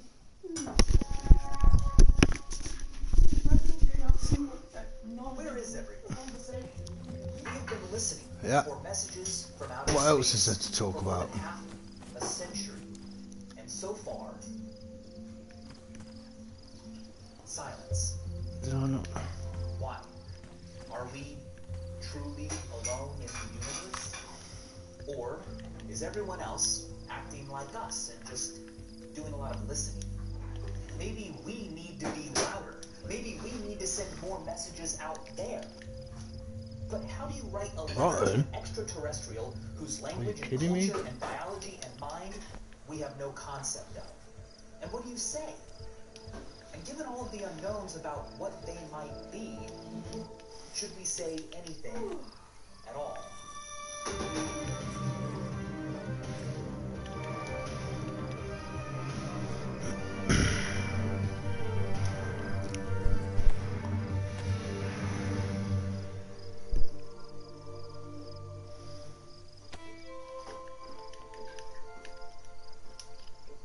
Ever since I was a kid, I've wanted to design a message that is sent to outer space. A sort of hello from Earth to whatever extraterrestrials might be out there. Have a thought then. Come on, to be the author of the first thing aliens ever heard from our entire planet would be a fantastic honor. Not As it really, turns no. out, an opportunity to send a message to space has been given to me. But it might be a waste of time. What if there isn't Time is relative. anyone out there to receive it? The fact that we still have no evidence of intelligent alien life, despite the There's no evidence of intelligent life on this planet. is called the Fermi paradox, and there are many entertaining theories that attempt to explain it. One explanation Wrong is place, the wrong theory time. that whenever two civilizations meet, destruction always results. Which is why, in 2015, several prominent experts wrote a letter warning against making any contact at all. Encounters between civilizations with advanced person-driven technology have gone badly for the less advanced. Is that twat Stephen Hawkins? Shit scientist. And may not see us as any more valuable than we see bacteria. No one would have ever listened to him if he weren't in a fucking wheelchair. Send no messages to space. But Doug Bachhoch disagrees. He is the president of MEDI, an organization that, despite all of these concerns, is nonetheless actively messaging extraterrestrial intelligence. Dickheads. If I want to design a They message come here for and life kill out us. there, I should talk to him first. Why isn't he afraid? Because he's stupid. I met up with Doug at the Chabot Observatory, home to the largest public refractor telescope in the western United States. So here we are. Wow. Yeah. This was one of the fine telescopes of a century ago. Well, literally, This is really an antique. Jeez. I've seen so many observatories and so many big telescopes and pictures. Believe it or not, I've never been this close to one. This is a huge instrument, and yet it's balanced so exquisitely. I'm like a You're not expecting it. It had quite a bit of momentum there. I'm scared to look. I'm telling you, I had no idea I would have this feeling seeing a telescope this big. It's like, can I handle what I would see? I think you can. I think you can. You just take a look. Absolutely nothing. Not tonight. Because of the fog. Because of the fog. Just the fog coming in is pretty darn cool. The universe has existed longer than we have, but we've only been actively listening for life out there for the last half century. In 1960, astronomer Frank Drake began the search with a 85-foot radio telescope. He scanned for interstellar radio waves, but did not detect any recognizable signals. Well, it was shit then, because there's a lot of recognisable signals out of there, from pulsars, black holes. Extraterrestrial intelligence was formed to continue our search for other life in the universe. Besides just listening, we've also launched physical messages, like the golden records we put aboard both Voyager Yeah, space smart idea. We live here. The records were recordings of images and sounds Oh from Earth boy. that told a story Number of one who rule we is are don't tell as people where you live. as well as coded instructions on how to play them back. Today, Doug and his team at METI are on a mission to send new messages to the stars. Dibs. Thank you for taking some time to have a conversation with me. My first question is simply this. Where is everyone? Are we alone? I don't think so. You know, we've been looking for over 60 years, and so that leads some people to say, we must be alone. The reality is, though, Pathetic we have idiots. just begun the search. I mean, we've looked at a few tens Did you of not thousands know? of stars, and there are 400 billion stars in our galaxy alone, billions of galaxies in the universe. So I think we just need to keep on looking. When you put it that way, it actually isn't that I've surprising. never is seen it? anything as dumb as a smart person. Species on our own planet today. At METI, we switch the process, and instead of just listening to signals, we send powerful intentional signals to other stars in the hope of getting fucking joke. What do you say to people who go, hold on, we should not be alerting any life out there to Oh, our for presence. fuck's It's sake. just not worth the risk. In fact, it's irresponsible. I would say it is too late. It is The horse is out of the barn. No, it's we not. have been announcing Or presence our in signals. the universe since the beginning of radio and television. Yeah, and our signals that have gone out to the universe have gone nowhere. It's less than a speck on a speck of a speck. The aliens have been observing us, Fucking but divs. they're waiting for us to break the silence. Are you Our goal pathetic? isn't to let them know we're here for the first time. It's to really give an indication that we want to make contact. The one thing that's keeping me from being really excited and comfortable about sending a message out is that a lot of prominent Surrounded people by have said, morons. don't. There are some group of scientists who have said you shouldn't be doing this. Stephen Hawking. But that's an example of someone very prominent who said Well, he had half a brain. transmit because That's right. You shouldn't transmit. To me, it's notable that after his death, to commemorate his life, his family, they transmitted his voice out into space. Against his wishes. Can transmit to extraterrestrials. So I think For it's an incredible fuck's sake. contradiction for people involved in SETI to say we shouldn't transmit because the day they succeed, everyone will be transmitted. So let's give up. How do we craft Absolutely give up on people. Well, it depends what we want to do. I would want to know something. Where's this roll up you made me anyway? So then we try to figure out what is it that we I thought you makes me a roll up. extraterrestrials. What do you think the aliens would know that we know? I always go to that. Alright. How can you communicate the ideas like this? Ow! Now I smacked myself in the nose with my head. Hey, look, we're communicating. Okay, great. You could keep that up. You could use that to count up to 1 million, but that doesn't Really, I wouldn't say communicating. I'd say you've got the clap. Tell a little bit about yourself. The goal for me is to learn about other civilizations If, What the in fact, fuck? they're out Oh there, man, I'm bleeding to but I death. I think didn't even notice. What an simply this idiot. process of reflecting on what stories do we want to tell about ourselves? How do we want to represent ourselves? Oh, it's going to be all black and white forever now. And I think that can only I'll start passing out now as well. Ugh. One of my favorite messages At least I that humans have ever noticed. sent for extraterrestrials to someday receive was written in Oh. 1974 by Frank Drake and Carl Sagan. They sent the message to a star cluster 25,000 I'll light probably years be away. awake anyway, but I'll set my alarm for about 9 just in case I sleep over because if Les is doing a knock in the door at 10. Oh, yeah. Decoded, created an image. The famous Ew, well, he'll turn up. Arecibo message. This message is full of general information about us. Up Yeah, 'cause here in it's the white flipping are numbers. Now, since math old is probably school. pretty universal, I feel like it's fair to say that aliens will The rich always controlled everyone by the clock. This is a human figure. That's how they do it. Tell that that is Oh, you're late. We're going to take half an hour's wages off you. figure out what all Don't lose the wallet. matter could a human correct Zombo. Made it special for you both. people to guess Oh, no way. How's it cut me twice? This game.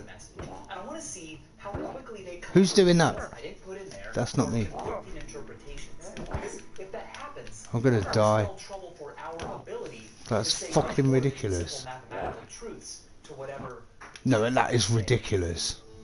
Stupid fucking To help me game. answer this question, I recruited Dr. Steve Vance. Dr. Vance leads a habitability team for JPL's astrobiology group, meaning it's his job to think about the possibility of life Could on do. other planets. I don't think it's crazy that if the Arecibo message 'Cause is of what? received, alien civilization that You had half a bottle earlier and we've had about half a bottle now. I don't think it's a good idea. Ugh. Especially if you're up on your own. If you drink the rest of that, you might need it. You don't know what a good idea is. I can't believe that. Fucking zombie. That's just... Oh. This game is fucking annoying. No. I keep playing it, don't I?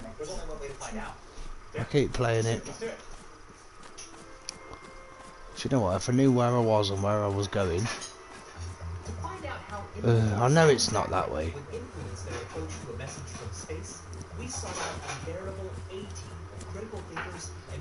It's not that way, you fucking game. I'm a game designer and programmer. I'm a professional poker player. I'm a graphic artist and app coder. I teach college courses in writing, film, and psychology. This set of experts would be told that the message they were receiving was intercepted from outer space, and would be asked to decode it using a variety of office supplies and computer software. What they didn't know is that although similar to the original Arecibo message, our message is just noise. Would our group of experts notice that there was nothing to get, or apply their own means to this indecipherable message? It was time to find out. We received a message using a radio telescope from outer space. Not the kind of thing that naturally happens. What we want to know is what it says. A copy of the message as received is on that laptop. This is an audio output of that message. Using your individual expertise and the tools that you have in front of you, please figure out what this message is saying. This is not an easy task. Good luck. Okay, you ready to listen? Yeah, let's Let's hear it.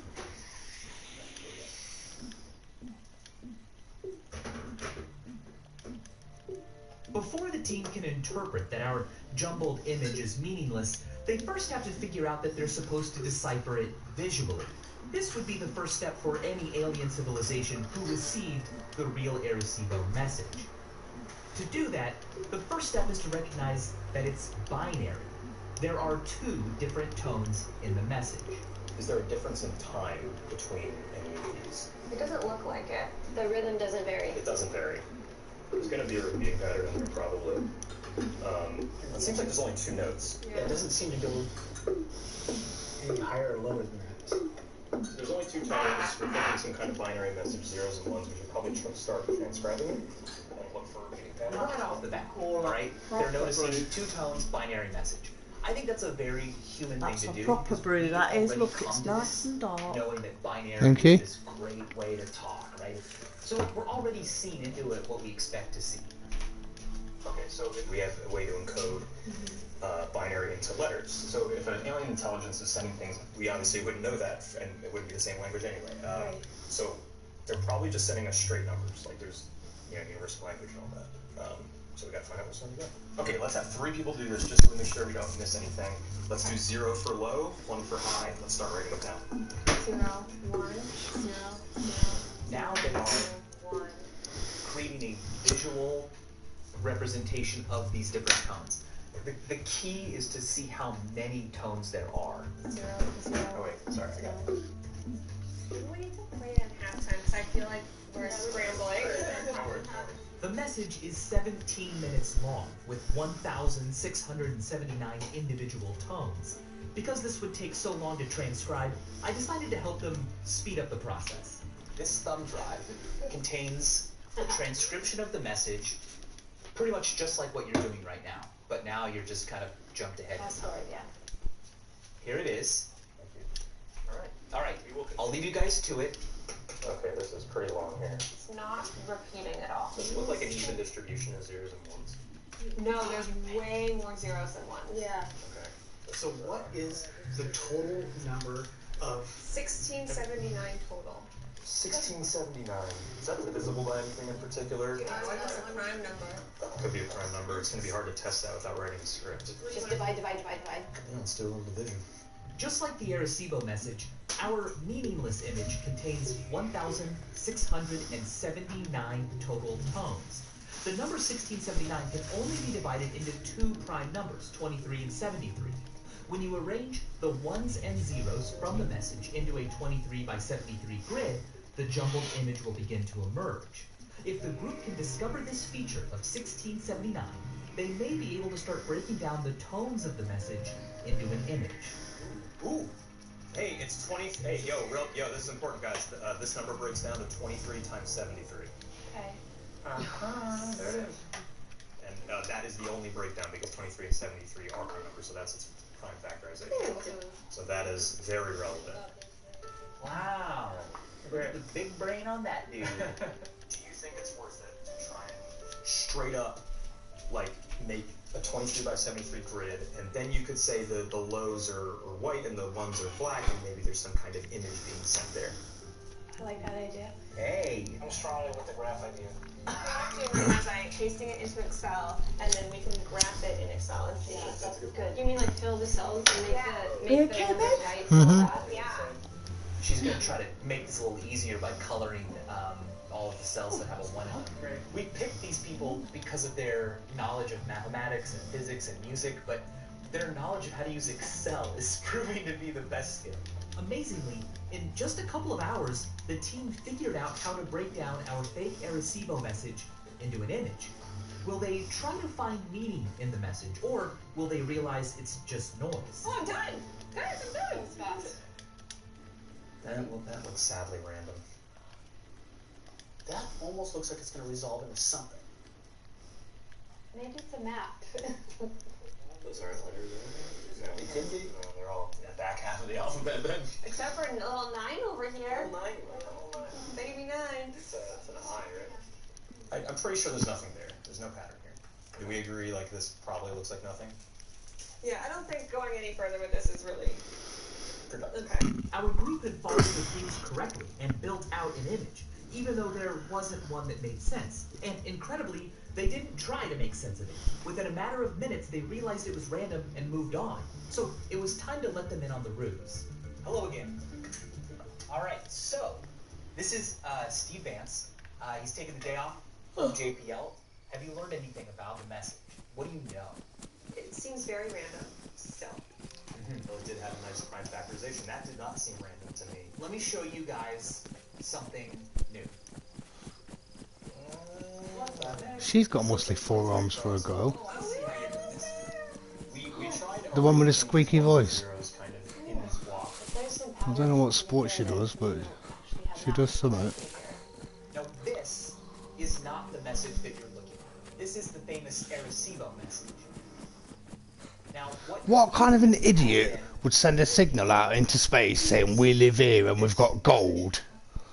Come kill us. Well, that's the dangerous thing anyway. So that's what Stephen Hawking said, you thick bastards. Yeah, because if they are We're here. And they don't know where we are. Or We're here, come and fucking dominate us. Kill us all. Of course they will. Is it that one you said got muscles? I was wondering if you would start to Yeah, it says forearms. So you look at the bottom of her arms. I don't know what she's doing. Maybe she just masturbates a lot. That one. Yeah. Look at the bottom of her arms for a girl. She's got flipping man's foot. Look. Even symmetry would have been a big thing for me. If I'd seen any symmetry in these patterns. Maybe she plays the piano or something. I'm also interested in knowing Rock climbing maybe. That'll do it. kind of message to send because I have an opportunity to send a message. You know, a marker Could be to where tennis. we are is kind of the biggest thing for me. But then it's like, Oh what? is that something that we want them to come visit?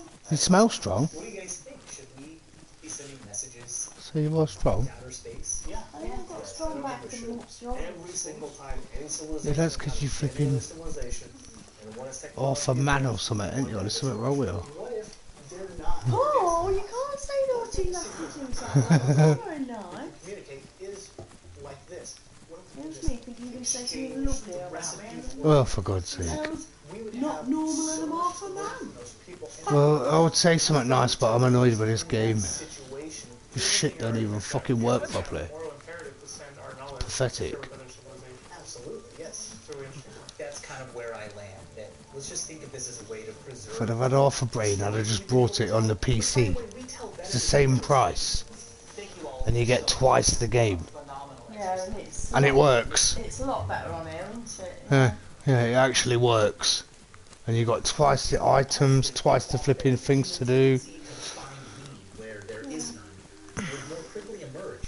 But that didn't really happen. How much is it on? What I also didn't Same expect price. was just how It's like £30. the whole challenge would be.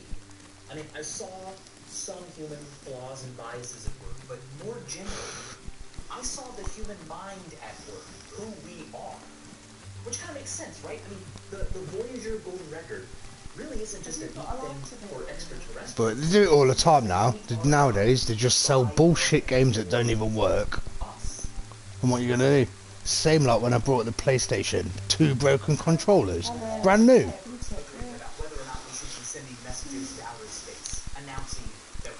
Well, at least I got Tesco's to swap one of the controllers. And that was only because we know the people that work there. Yeah, and everything's like, yeah, it's shite. There's your progress. Who chose them to speak for us for all of Earth? Sorry. I did hear you. Yeah, well, they don't give a shit. The service he has built is allowing anyone to send any message they want to outer space. He's an expert in the field of alien communication with a doctorate in elementary particle physics, and he's the one who's going to help me send my message. We've had like radio, TV for like 100 years. If you look on a map of a galaxy, on how far them radio signals will have travelled in 100 years, it's a hell of a long way. But do you know what? It's tiny as fuck. Not even joking. No one will ever. I don't know what people think they are. If you think of it on a smaller scale, if you shout, Same. your voice is only going to project so far. If I'm shouting here, you don't hear me in Leicester. Exactly. So if you put And that that's on nothing. a massive scale, on a universal If you look at things how really they are, it's not. It's and then people have the cheek. You know, if you're like lying there getting murdered, you'll be like, why God? Why are you doing this? Who gives a fuck? And that you probably don't think about God any other time. Well, Bad situation. suddenly you're interested. Thinking about this a lot. Well, that is I've exactly spoken to a lot of people the about analogy they should use when they're what on to about send, all my little how message will get to out to write outer the space. message, Yeah. and Well, whether or not I should you say say anything you're a at all. physicist. I don't think this Yeah. is So if Yeah, you that's what I'm saying. That's why they're like. just use the analogy I've just used of don't how have far any your fear own that voice this is projects dangerous. in this tiny world I we spend live a in. lot of It time won't even project to the end of its constructing fucking what I garden. believe to be Yeah. So if you're thinking Yeah, that your that's what I'm saying. how arrogant is it to think That's what I mean. that your tiny little message is going to project into Yeah. trillion, zillion, billion year universe? And the same, how arrogant must you be to think that your life matters to God? Our whole galaxy does not even matter to God. There's a fucking trillion other galaxies. It's just fucking endless. He forgot 3 He didn't forget nothing. He did everything. Well, he, she, whatever. God did everything perfect. Does not matter. You could wipe out 1 trillion galaxies, and you cannot even imagine how big a galaxy is. Doesn't even matter. Doesn't even matter. You know what? You are so right in your thinking. The way she, I think the same who I way. am, that will in a way like echo like ripples. That's probably on the magnitude that you think. Yeah, I watch too many documentaries. But I think on a similar scale to you, at least. Well, I think I'm right. I like it to. I do think I'm right. Deep thinking and thinks logically about things. I can't be with idiots, really. I don't know why I'm attracted to you in life, because Because they want you to look after him. What do you think? Don't take a flipping brain scientist. Using one of those like grabber tools. I said it don't take a brain scientist. And if she was so weak, but with that tool, she could pinch. Oh, that's awesome. It's a great You know what? I think I'm actually back where I died. I am. I'm back where I... Awesome. Well, if I don't starve to death, I just need to remember where I died. I want to remember, I want the universe. The zombies got me. It was somewhere, I was in a house. Oh, look at that. It's already 200. It was further than this, I think. 35 miles away from her. Could be here. Traveled that far her entire life. Could be right here. And she will continue traveling. There's my rags. Where did I go from here, babes? Where did I go? Where would I go? I went down the road, the zombies came. I like these lines like this. Even if some of what says bullshit, it's interesting to just put your mind out there to look at the various opinions, isn't it? Yeah. Yes, it is, yeah. There's the frying pan. Fuck. Where was it? Who put that ice cream mask there? That was not me. It's a bit like X-Files or something, isn't it? Where did I die? Fuck. Sake, you fucking zombies. Fuck off.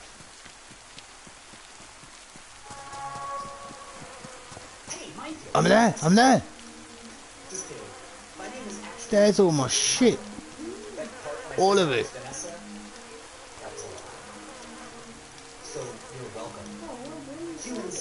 Yeah, that's strange to die. That's strange to... Yeah, you fucking... I know you're gonna come, you fucker. Fucking zombies. Fuck off, I'm hungry. So you can climb on the car. A fucking game. Do you know what? It pisses me off.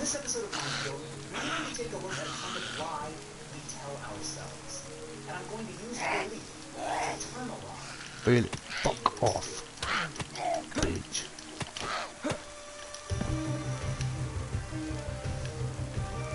Anyway, it's weird how you just know. It's weird how your mind works. If I'm going to harness the power of belief, I need to find a You've ruined my coat, you fuckers. So I'm paying a visit to UCLA And my fucking jean. Oh, they make me mad. on last season's greater good quality problem episode. Great to see you again. Thank you for your help last season. But I've got this new thing I want to look into. I started thinking a lot about belief and how we form them. Specifically, because of what you're told. What causes our behavior. I want to be able to break it down and just look at how people respond to the environment around them and how it changes their belief. Oh man, now I can't fit everything anymore because my fucking clothes are broke. I need my fucking gun. You know what? It's an annoying life, babes. Invented by Harvard psychologist B.F. Skinner, a Skinner box is a chamber. But he was shit. Skinner was a flipping idiot. Fucking hanging around with pigeons and that.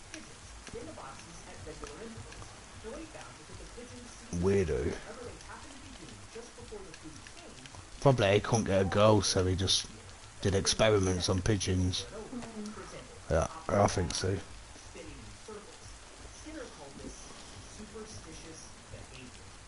The fuck what he called it, it was shit. What's your dream test? It's basically a replication of the superstitious experiment that instead of it being people. I would love to see where people develop their own sort of superstitious rituals or Oh well, I got everything back. How strange to die and then come alive right near it. And they changed. No, I just went back and got it straight away. There's about 50 places that you can come alive, and it's put me alive right near where I died. They must have changed the game. Basically because they have lots of customers and they don't want to piss them off. The sad thing is that none of it fucking works anyway. They don't give a fuck. They just pretend that they care. Yeah, very familiar, yeah. Call it business. It's a bit like that game the other night when they gave us all that money and then took it straight back up. Yeah, same. Yeah, it is, yeah. Yeah, because they thought, oh, now he's back. They'll put some more money on. And we did, and we fell for it again. Well, we didn't put more money on, but we... Well, we used a bit of money that we won. Yeah. Yeah. Yeah. Whereas we were actually £100 up at one point, but now we're flipping £150 down again. Yeah, but you did put your arm. You just think, well, yeah, I kept half of it. Yeah. Well, that was something. But it's good actually, because at one point I'd lost it all anyway. I only had 10 goes left anyway, and I was like, fuck, 150 quid, turn it off. I'm so glad you did do that armour thing, because without that you would have just put that other Yeah, and you just, yeah, and you'd still have got. Oh, so you can see why I get annoyed at it though. You just think, you fake bastards. Fake bastards.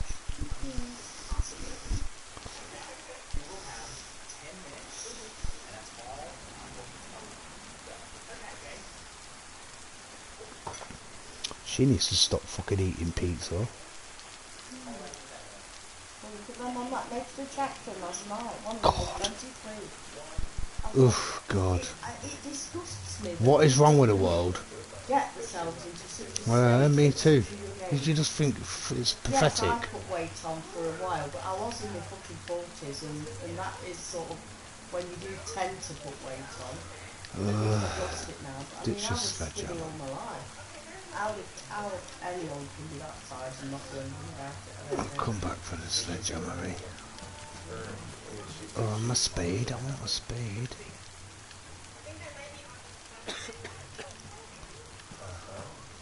Only thing, and the zombies broke my flipping trousers and coat.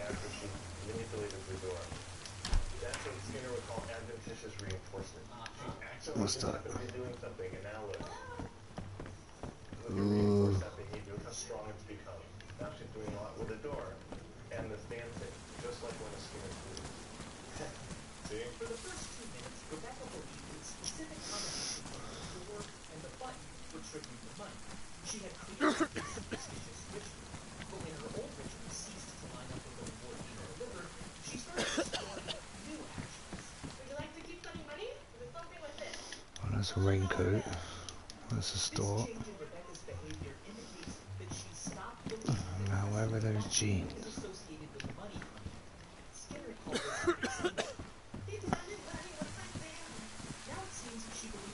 Oh, another girl who wants to be a whore. What if I dance? It's not the best job being a whore. Yeah. Shake your money maker, eh?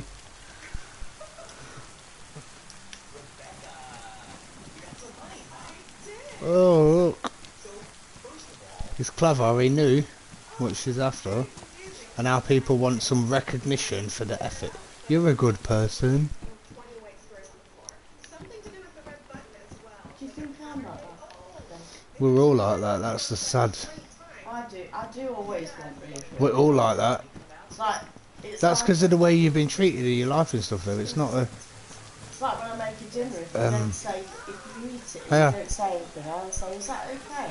Yeah. It's like I want Yeah, you've always done that. that what I've done is Yeah. acceptable. Yeah. And what does it matter anyway? I shouldn't have to do that. Of course not, because what does it matter anyway? As long as you enjoy it, what does it matter if someone else don't like you for cooking? Fuck 'em. You made that dinner for you anyway. Yeah, but it's all about wanting to feel accepted and needed Yeah. and all that Yeah. bullshit. Yeah. Yeah. I think so, yeah. And That's because, why I like say you people say, are because I've pathetic. been knocked at We're all the same though. class, Huh. I So you did look that for more it more and it will make you because I feel want safe. to be reassured. Yeah. Yeah, it's because it will make you feel safe. It will. reassurance thing, There's a whole long list of reasons. which is a bit pathetic, really. Well, we're all like that though. So that's why I say it's not actually pathetic, because actually we're all that stupid. Well, I know. everyone wants to feel appreciated. I know. don't they? Yeah, and for what though? Accepted Just for your by ego. others. What difference does it matter Well, it anyway? doesn't really, but There they are. that's the I knew there was some jeans. That's the human. Oh, jeans are flipping no help. Condition, isn't it? Yeah. So salient. Push the button. So what have I lost? My coat. Okay. That's 10 spaces. Push the button. Yeah, all of my stuff won't be. Push the button. Well, I push the button, then I'm supposed to push To the get button. that sorted. Push the button, then you go on with the button, and I push the button. It was clear that most of the superstitions began with the button, but evolved into something else very quickly, including this guy, whose superstitious behavior doing absolutely Maybe I should ditch this fucking fishing rod. will he do something? Oh god. Maybe taking the money is bad? No strippers get singles for dancing. I hope he doesn't strip for us. See what I say? It always comes down to sex as well, because that's about how people make themselves feel better. And why is he dancing? To make himself feel better. And your body will do things before your brain even realise it. You actually, when you laugh, it actually starts in your heels, and the signals are sent up, and you laugh, and then your brain goes, "Oh, I'm happy," and it produces chemicals that increase the reaction. How weird is that? So before you laugh even before you laugh, and then after you laugh, your brain goes, "Oh, this is nice. Let's laugh again." Isn't it weird how it? No, because you'd think the laugh would produce. Yeah, but it doesn't. God.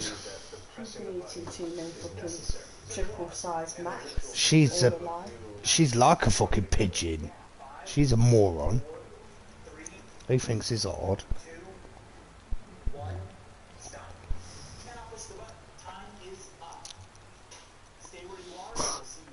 Yeah, people, that's like a desire to please. Can I push the button? Can you not just push it anyway? What's he asking someone to... It's weird behaviour, isn't it? Well, no, it's weird how dumb people are. And the smartest people are the dumbest. They are, you're right. Well, they can't even read the language of Egyptian mummies. Oh.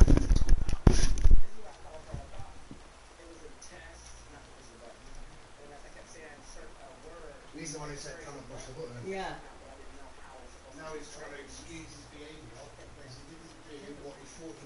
do to get praise? Yeah. What would people not do? Probably just stand there. So it's like, let's just stand there and see what happens. What would you do with patients? We started doing exercises. Yeah. You know, if it rewards you for just being doing crazy things, just learning.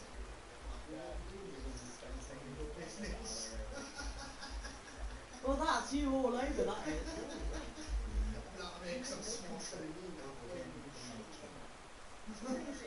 If that's because of who you are, yeah. That's just like my thought process. You came up with this great instrument in the room. Tell me about it. I waited, and nothing came out until after I left and came back in. You should have just left me in there and get more money.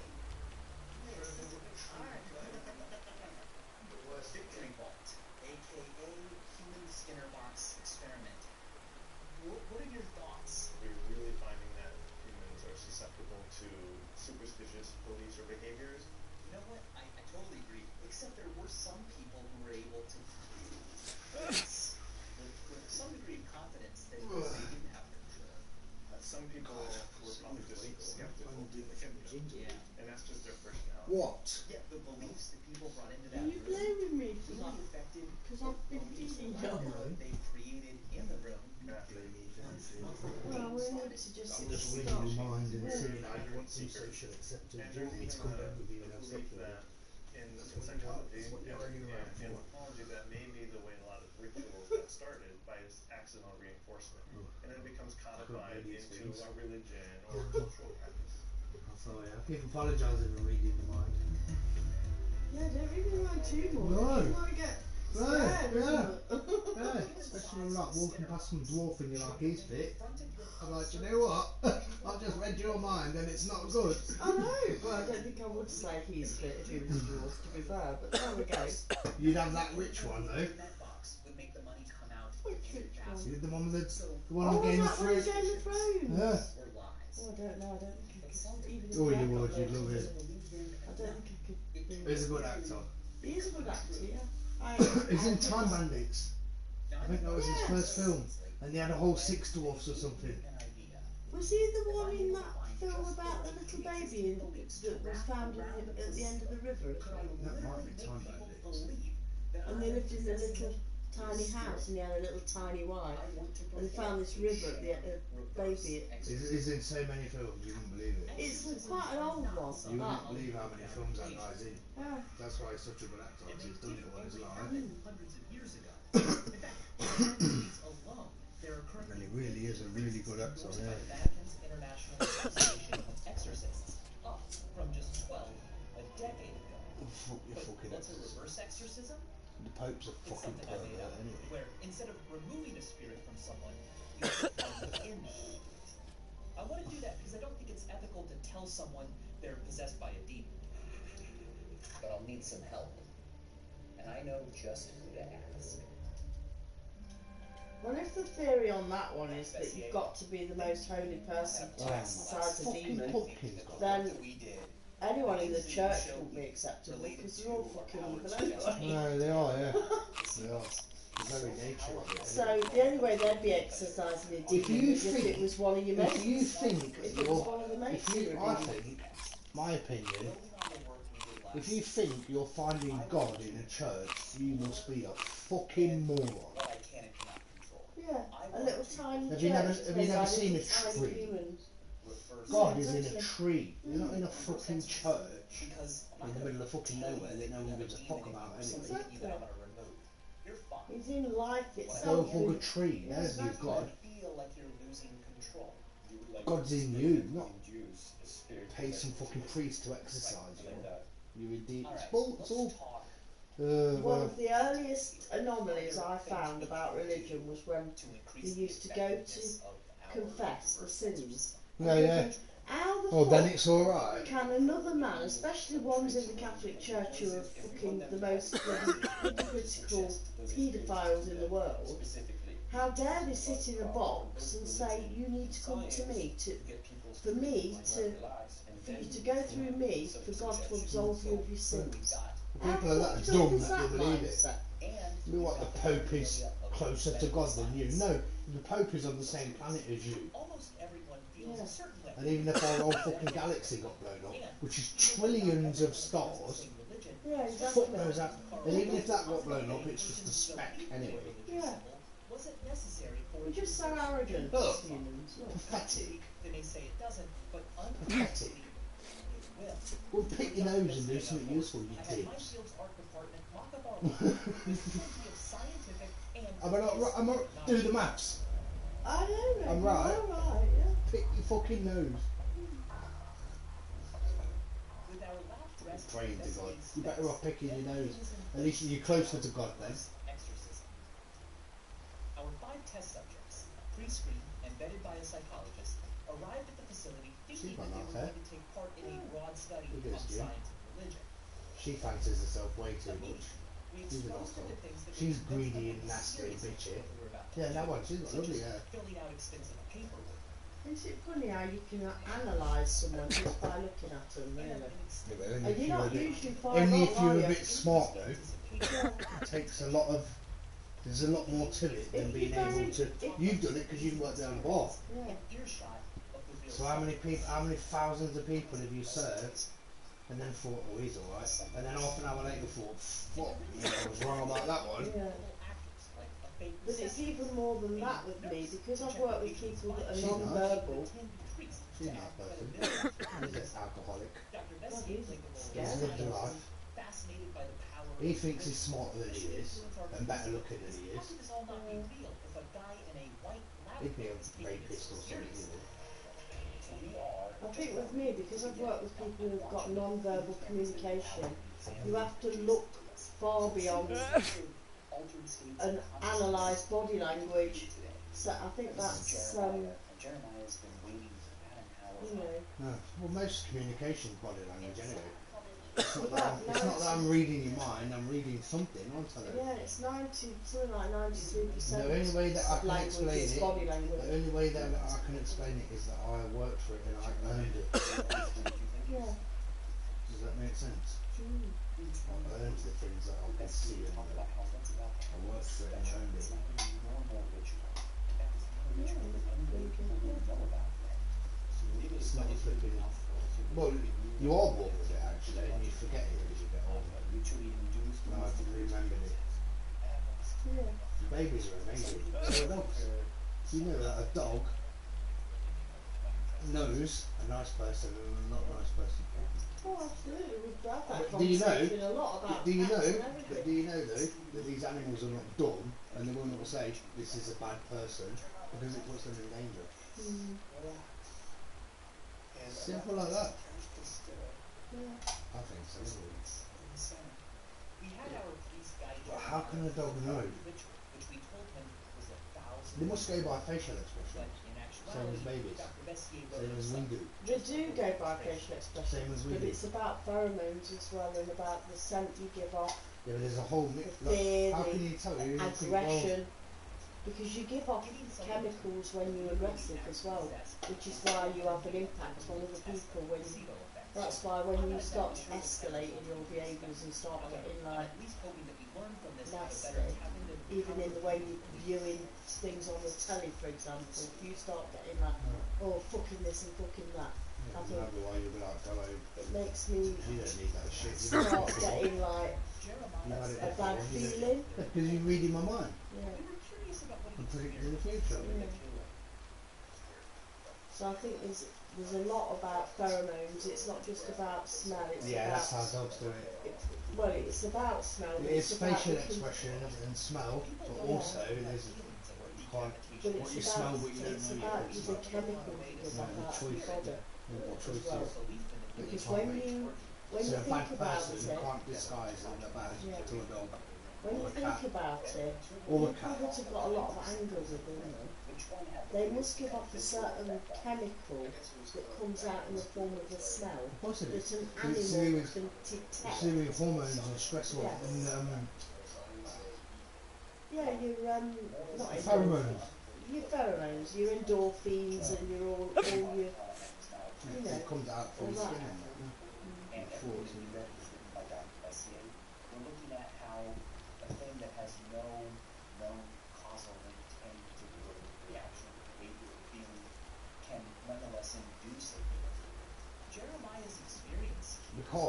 if that's to do with your gene, I can answer this fucking question. She's nice, that's quite right though. We felt more comfortable pushing things a bit further. That blonde one's a bit weird, but she's alright.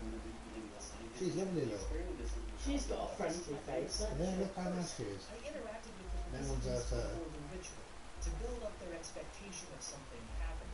She's alright, but she knows a bit about that. Today, you will be listening to. You can see it, even how she shook someone's hand. Yeah. It's like, yeah. I'm alright, but It's people like- out there you can't trust. It's like some people you That say. no hand sign, that handshake. I'm alright, but there's people out there you can't trust. Yeah. That's why there's that saying, she's hard face. Ah, yeah, that's what I'd say about her, yeah.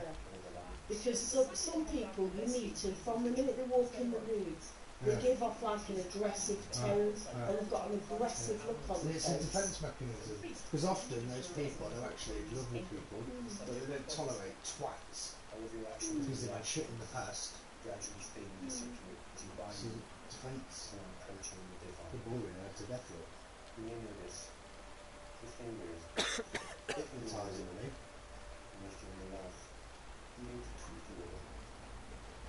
She likes it. She's got a sweet face actually, she's got a nice eye. She has as well, though, yeah. She's bored of it. Fuck your fucking criticism. She's like, oh, this is pathetic. She's like, I'm a nice person and they want me on shameful. When the ritual ended, each She's one the of opposite. Like, I used to be a nice person, but someone shameful. The younger one with the lovely hair is kind of like going along with it. Yeah. Look, everlasting joy and peace, and she's going along with it, Yeah. telling them what they think. She's nuts. We've got medical science and we've got ancient religious symbols. And what we're specifically looking at is how the accessories play into your expectations. I like the visual part. I didn't like the audio part. She only cares about herself. Traditional Well, it's selfish. they just have that good tea. I don't She's know got no the kids. symbols is more It's not the thing that's psychic control to us. One of the most intriguing was our final subject, Erin. What is it like for you? No, yeah, I was intrigued by her actually. Okay.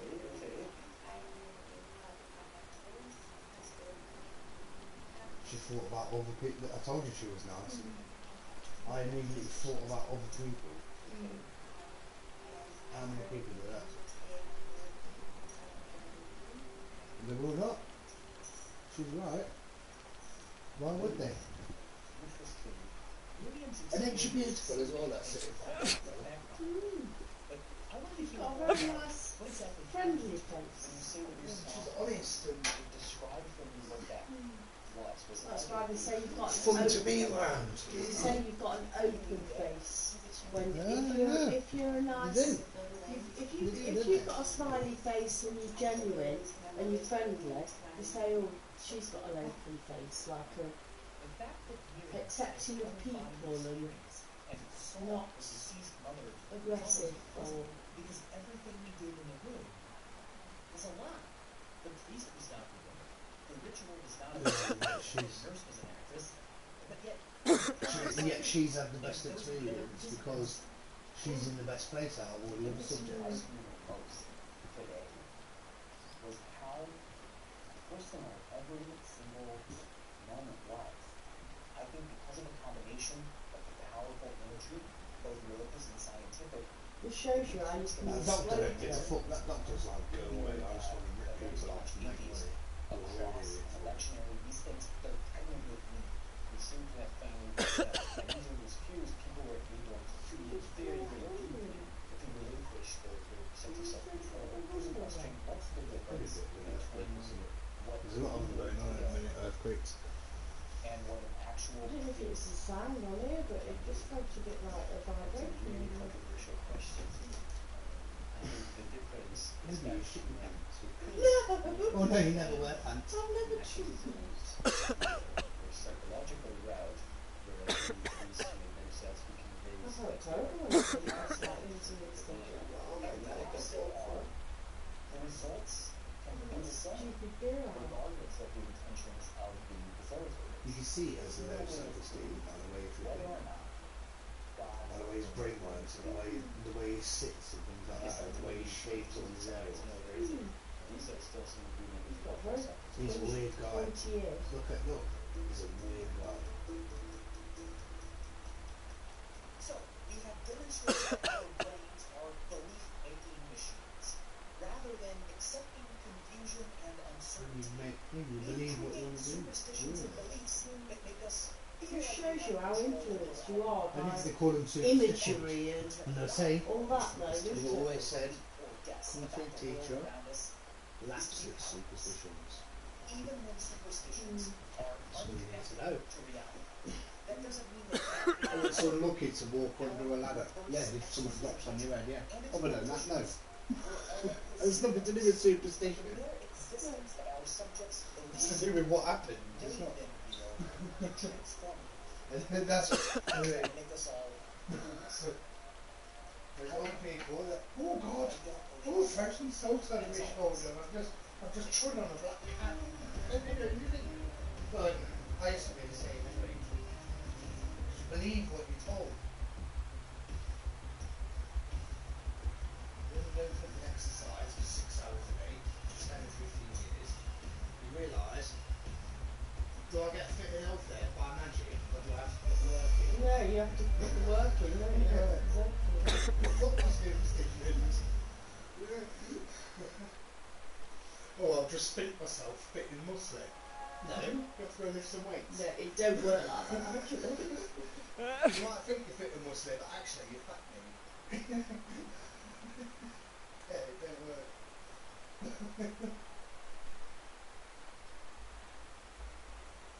That was one of the first things I ever learned at training anyway.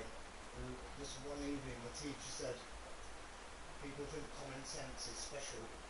Very simply, there's nothing common about common sense. It's something you have to learn. So when someone says, oh, you've got no common sense, it means you've not been taught properly. And yet people will belittle you, I blame you, I'm making it up. That's one of the first things I ever learned anyway, really. There's nothing common about common sense. No. You have to learn by your mistakes. Which therefore shows you that to make a mistake is a good thing. Yeah, because you can't learn They think, unless oh, I've made a mistake, oh, isn't this bad? No, Yeah. how can you learn? you can't learn and develop unless you make a mistake, because once you made a mistake you can then think, well, I can correct it and I can move forward and do something different. Yeah. Whereas if you don't ever make a mistake, how do you know it's wrong or How did anything your else? teacher say? My teacher said, your mistakes make you who you are. Yeah. Or rather, what you view as a mistake makes you who Yeah. you are. So some people will go out, rape and murder a baby, and think it's not a mistake. And do you see what I mean? Yeah. Your mistakes make you who you are. Or rather, it's what you choose to think that was a wrong thing to do, I won't do it again. And the quicker you can learn that, the closer to where you are. There's your choice bit. Yeah. Well, true, isn't it, what I said? I know it's a weird way of saying it, because I say things the wrong way. But it's true, though. There are people out there that will go out, rape and murder a baby, and think, ooh, what a great night I had last night. I'd say they're making a mistake. Because that baby might have invented fucking time travel. That baby might have saved their life.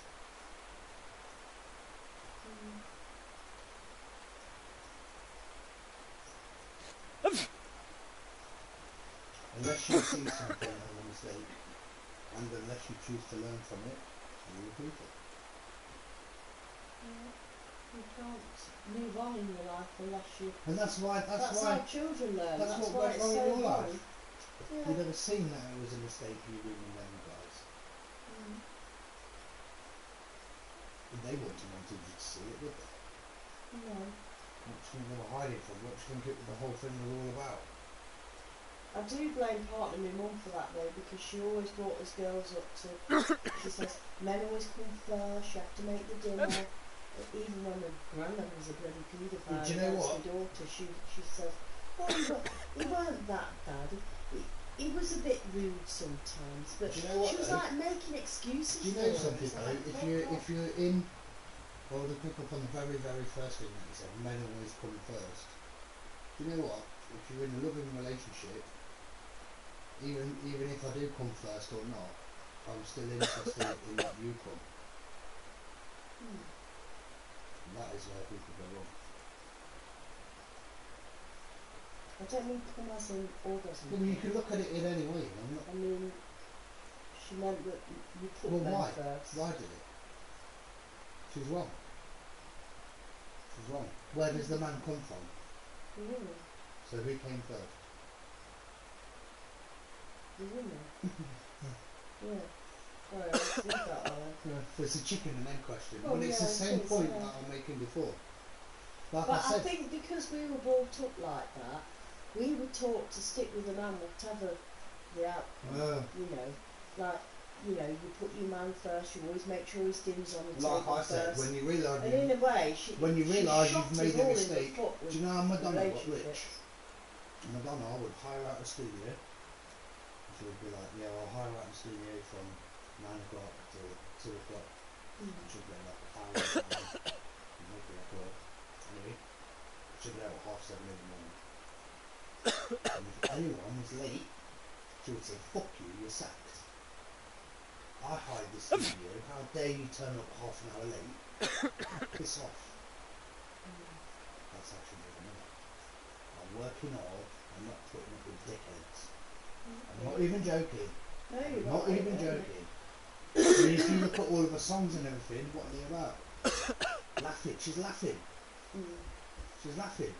I do a song, I'll call it Like a Virgin, and I fuck Jesus on stage, and guess what? I know Jesus was black, so I want a black Jesus.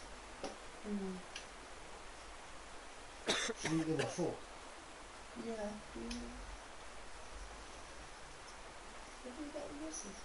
And that is harsh, but admirable as well. If you would hire a room out from 9 to whatever, 9 to whatever, if someone was 10 minutes late, she'd say, you're not coming back next week. You should be here half an hour early like me. So that driven and that. Yeah. But yeah, I think that has got something to do with why I've made poor choices in men as well, because I'm sure Madonna always used to think men come first, which ended for Leslie anyway. because then you think it's not important what you want, you just think it's all about the man all the while. So that's wrong thinking, it's wrong education for your daughters. The point of if you have a man that's the whole point independent and the whole open, point of putting the man first is that it's then beneficial for you. The whole point of giving the man a blowjob is to make him more attractive to you. And that's why it's enjoyable for you. You ain't gonna clitoris down your throat, have you? It gives the man more testosterone, and the next day he has a stronger orgasm, or a stronger penis, stronger erection, because of the work that you put in the day before. So it's not the man coming first, it's actually you come first. In a roundabout way. You have to put the man first so that you come. Because your mum's right, always give a man a dinner. Yeah, because otherwise a little dickhead's not getting up in the morning and going to work and bringing their money home. But on the reverse So you do side, it after you. if you have a mother that teaches her daughters to actually put herself first and not be put down by men, and to fuck a man off if he's awful to you, then you then you're actually... seen as, when you don't put no effort, you're a slag. Why Well, do you think the whole... Yeah, but if you think about You it, can see it in the language. you look at the hard-faced women out there that are all me and full of themselves, they're always the ones that get the men that shower love on them and gifts and treat them with respect, and you think, why is that bloke with that woman? She's awful. So it's like... Steal your pheromones and your testosterone. Like I said on that little thing we seen yesterday, 2 men will fight over a bitchy woman, a horrible, nasty woman. two men will fight over it. What do you think it is? Because you're a man, so It you makes know the the man- reason. Why do you think it If is the that man- men are more attracted to feisty, bitchy women? It's got nothing to do with her. It's that the man then thinks, well, I battered that other man who wanted her as well, and now I'm having her. So I must be the better man. Yeah. Yeah, I know it's stupid, but nature does have a survival of the fittest. Although it's not necessarily about the survival of the fittest, there's a lot of all. Do you know what I mean? Yeah. So you can see why the man will get worked up. Or she won't, she's a lesbian, I'll change that. Because I want Think of to it that way. understand Think of why it that way. I've made Imagine, poor choices. imagine if first time I met you and Wendy goes, oh, she's a lesbian, I'd go, I'll change that. Yeah, really, wouldn't you? And that's It's about the answer. wanting That's to. the answer. Yeah, it's about It's about wanting control to and change. power And but it's having also having something them to things work at. are not a choice. Yeah. Yeah. And also them things Yeah. are not a choice. Because it's about the continuation of the human race. Because if you've got a woman that does everything for you Well, as it is well, about which is work. what you said the other night to me, Yeah, it makes you weak and it pathetic. makes you think, well, what is Yeah. there to work for anymore? Because she does everything anyway. Whereas We've if always said if you say behind fuck off, make we your own always said dinner. behind every good man is a good woman. And it's the same with how the mafia works. The women are in charge. It's even the same in Kung Fu. I have come to realise the more you, I mean, I'm myself for doing it, even with you, and I do it all the time, and I couldn't do it really. Because it won't bode well in the future, because you'll just get bored in the end. If I'm constantly doing stuff. If I turn around and say one night, fuck off, I'm not cooking, you get in the Well, I get kitchen. bored of you emptying the fucking ashtrays. Mm. So that tells you everything you need to know anyway. What's the point? I know, it's So just, why you leave it off now and empty it half an it's hour just later? a habit, and it's so awful. Yeah, I can see it. It's because you worked in a pub. It's not. It's because you worked in a No, pub. but just generally the way I am, every man in my life that I've had, I've treated like a king and stuck things under the nose and Well, that shows you that your mum's and advice. Actually, it doesn't work. It shows you that your mum's advice was not quite right. Man comes first. And yet, if you were But what about completely me? the opposite way, that don't work either. It's the Yeah. sort of you've got to strike Yeah. a balance with it, haven't you? Really? Yeah. An in between Definitely. thing. Because you It's need very- to give very the hard man to the explain. impression that he can't. You're not a pushover, and that No. he has got to do something for himself. But on the other hand, you know, it's about a balance. But on the other hand, if you Right. expect the man to do everything, well, he can't because he's only a man. He's not a fucking. Otherwise, he'd be a woman. If he would do everything and look after himself, he'd be a woman. That's a simple way of looking at It it. is true that if you do everything, you don't give the man it gets boring for him, and you think, well, there's nothing to work for because she does it all anyway. Yeah. I know all the of course. answers, you see. I'd be very good as a psychologist helping other people, but when it comes to me, I fail Oh, on we're all every like that. count. We're all like I that. fail every time. Like Dido or like me as well. Yeah. Or even like Katie. I could advise any Katie. woman on what She was not to brilliant do as a in a carer. She was relationship. brilliant as a carer on working with learning disability. Although she did have the experience with her alcoholic mother, which was ever so good at her job. Yeah. And yet, she said to me one time, why is it that I can be so good at my job and I'm so useless at home? I don't know, maybe because she was forced into it when you were 12 years old looking after your alcoholic mother. Yeah. The next thing she knew she was pregnant. Was she very young when she had? Yeah, she was 13 I think when she got pregnant. my I think she God, was 14 when she had him. Oh, that's very young, isn't it? Yeah. What was her surname? Clark. And then given that she'd been looking after her mum and... Was she from Stanford then as well? Yeah. When I drive, scumbag. Don't talk to people from when I drive. I don't think I knew any Clarks actually. Well, actually, you didn't go around that end of Shelford. I didn't really. Well, my granddad lived on Manor Road, Ooh, it's getting close. and my grandma lived on Manor Road. Well, it wasn't That's my posh grandma. end of town. It wasn't my grandma. It was my auntie actually, because she was my real mum's sister. I called her grandma because I was living with my cousins, and they all called her grandma. So that's enough for talking the head. Oh, stop blame. You can't blame. It's not about blame. Right and wrong, and can't look at things and be like, oh, it's because of this, but it's nothing to do with that. Well, that's why I got a bit emotional earlier when I was watching that film about that young lad in the mental home. And there was all that music playing, like from the 80s, from when I was a teenager. And suddenly I felt ever so sad. Like, I felt sad about everything that's about the whole of my life. Yeah. It was just quite overwhelming for a minute. I don't even know where it came from. That's intense sadness. Well, if things build up inside you, and eventually they have to come out. It's not to do with the choice that you make. It's to do with that you can't make a choice. Something can happen to you 30 years ago and you get pissed off about it tomorrow, you know? Yeah. You realise that weren't right. Until you realise that it was a mistake, you haven't. Hard to explain that. I just feel that so many things would have been so much better in my life had I made different choices. Well, we can all say that, don't worry. It's not about blame. You can't blame your mum for everything. She weren't even your mum anyway. Your mum died when you were 2. And you know full well you can't blame her for that. No, no. And of course you still will. I'm not saying she was all bad. I mean, she did a marvellous thing in taking me on. She needn't have done that. Yeah, exactly.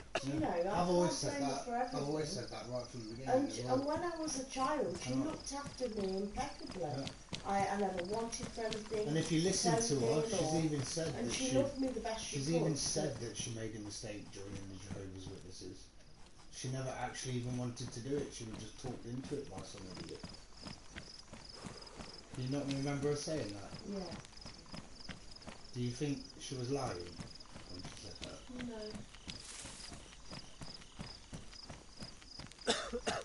That's why they class them as a cult in Russia and they're illegal. Jehovah's Witnesses. Bunch of fucking weirdos. I know I say things in the wrong way, but I'm right. They are a bunch of fucking weirdos.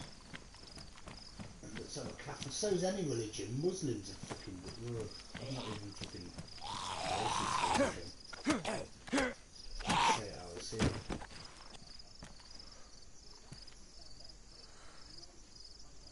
My mum was ever such a good judge of character. Amazing. She would meet someone and they could pretend to be nice or whatever, and straight away she'd be like, they're a dickhead.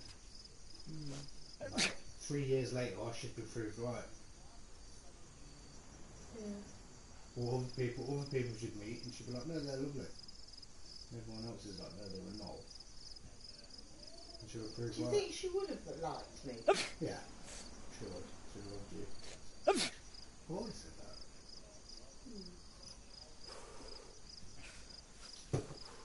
I think you should make me another and do some. I think you should just like be my slave. Oh, for God's sake. Because I would say the word But slave. just for a little bit. You are so Funny life. That's for sure.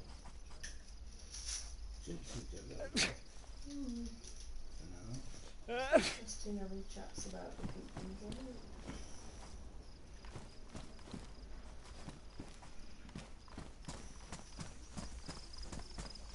Well, even from what we've spoke about in the past hour or 2, where does the fucking time go? It's a higher level than a lot of people ever reach. You have more understanding than a lot of people ever have. It's got look how long it took your mum to realise that she was talked into joining the flipping cult of the Jehovah's Witnesses. There ain't no fucking religious people in them, that place. I'm not even joking.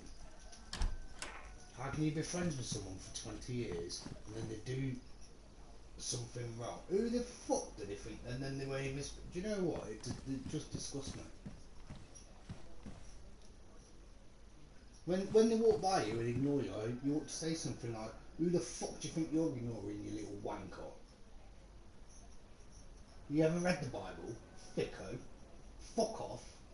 You don't even ever dare ignore me again. Do you know what I mean though? Well, And then when they come and speak to you, you say you ignore them. It doesn't make you angry. And you say, well, the Bible says something like treat people how you want to be treated. Yeah, that's a thought. That would be a good way of saying it, rather than a load of swearing. Just say, The fucking weirdos these treat people others as do. you'd like to be treated Yeah. yourself. So Does it not say where that? does that come Are they from? fucking morons or what? Yeah, exactly. Beliefs then. Are they divs or what? Hypocrites. That's another reason I got failed at university anyway, because I found out way too much. I asked the right questions to the boss, to the wrong person. There were times when that silly cow who owns the place, and she's given whores £10 to buy heroin and let them sleep at her own house. She's a lesbian herself anyway. Right, okay. And the manager of a charity for prostitutes. Don't worry, love. Here's some money. Buy yourself some So smoke. what was the Stay at my house. So what was the thought behind doing that then? Because that sounds like a bad idea to be doing that. I think the thought behind that was that she'd abuse that person who's in a vulnerable position. Like the prison experiment thing. Because she's got a tenner to give him and a bed for him to sleep in. It's not... I asked a very stupid question. I said, can you explain to me how this charity is... Because it looks to me like you're actually supporting these people to be prostitutes, you're helping them, you give them food, you give them a place to go, you give them clothes, you give them condoms, you give them advice, you warn them about dangerous people that might murder them, but you're actually supporting them to be whores. Well, that would be my way of viewing it as well, really. Well, I got sacked for that. She was furious. Bearing in mind what I know about the tenor and things like that.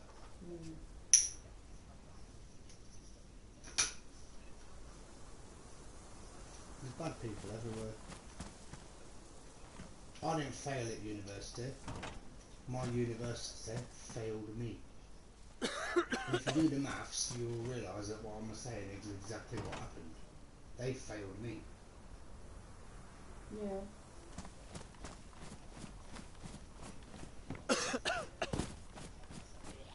Yes. It's interesting. I've always preferred the truth to lies anyway. I find it much more interesting. Again, Lies just bore me. We could have I've heard it all before. debating whether or not a speed limit should exist and who should have the authority to enforce it. But we didn't. Instead, we went ahead I like how Alicia Keys says it. and responsibly figured I've out heard it all before. as we went along. Gangsters, pimps and whores. Quality is poor. A girl like me needs more. When they facilitate the technology, not when they endlessly Really? So follow the dreams.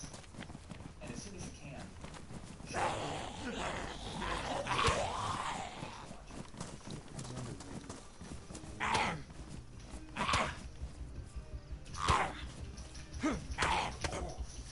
Fucking game. Zombie killer, I know. Take the piss.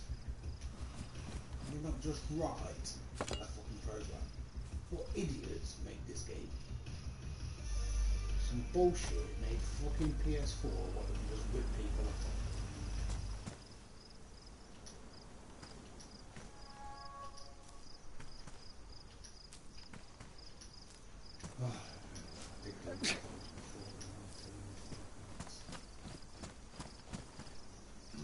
Don't worry, babes. You do the maths. One day, you will be dead. Everyone you ever knew, everyone you ever spoke to, all this be forgotten. You know what even more? One day the sun will swell up and swallow this whole planet. Who the fuck? What is important? Yeah, exactly. Leave your mark on the world. Who I sprayed my name on a wall. Wow. Fucking place won't even be in here in a few million years. There's your heart. Does it matter to God? I'm not disrespecting if there is a God or not. Does it matter though? Or is it not all part of God's plan? You know when you first used to say that, I used to find that quite offensive. You know, you are right. Do the maths. You are right, because we are so minuscule in the grand scheme of things. Why would he even be interested if you could understand how minuscule you actually are, you'd go out of your mind. I'm not even joking. Gee, there's trillions of suns in our galaxy. There's trillions of galaxies. Yeah, we're less than nothing. In 100 years, do you think anybody is going to know anything that you did? Does it matter how good or bad you were? How many people are we thinking about who lived 100 years ago?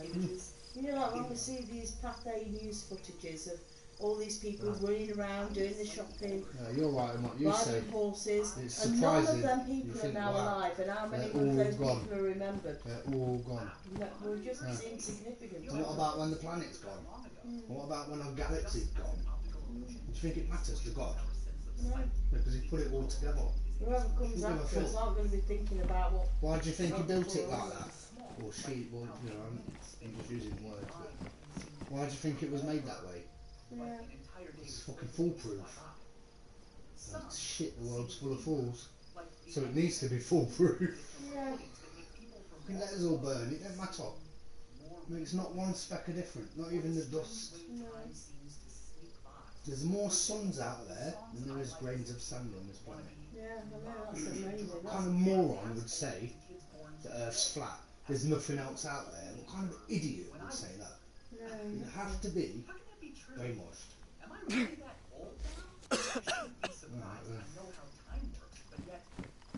It's interesting, anyway. Far from being just mistakes, these illusions are the edges of another dimension of space-time. Not one given to us by physics, not one given at all, but one made by our minds.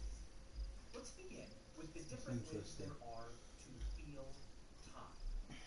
Actually sitting down and consciously tuning into the passage of time as it happens is called feeling time prospectively. God, it's You boring. can't do that to time that's already happened. When you do that, a day seems like a fucking week. If I were to ask you, without looking, to guess how long you have been watching this video, you'd probably be able 5 to minutes. guess you were reasonably confident in.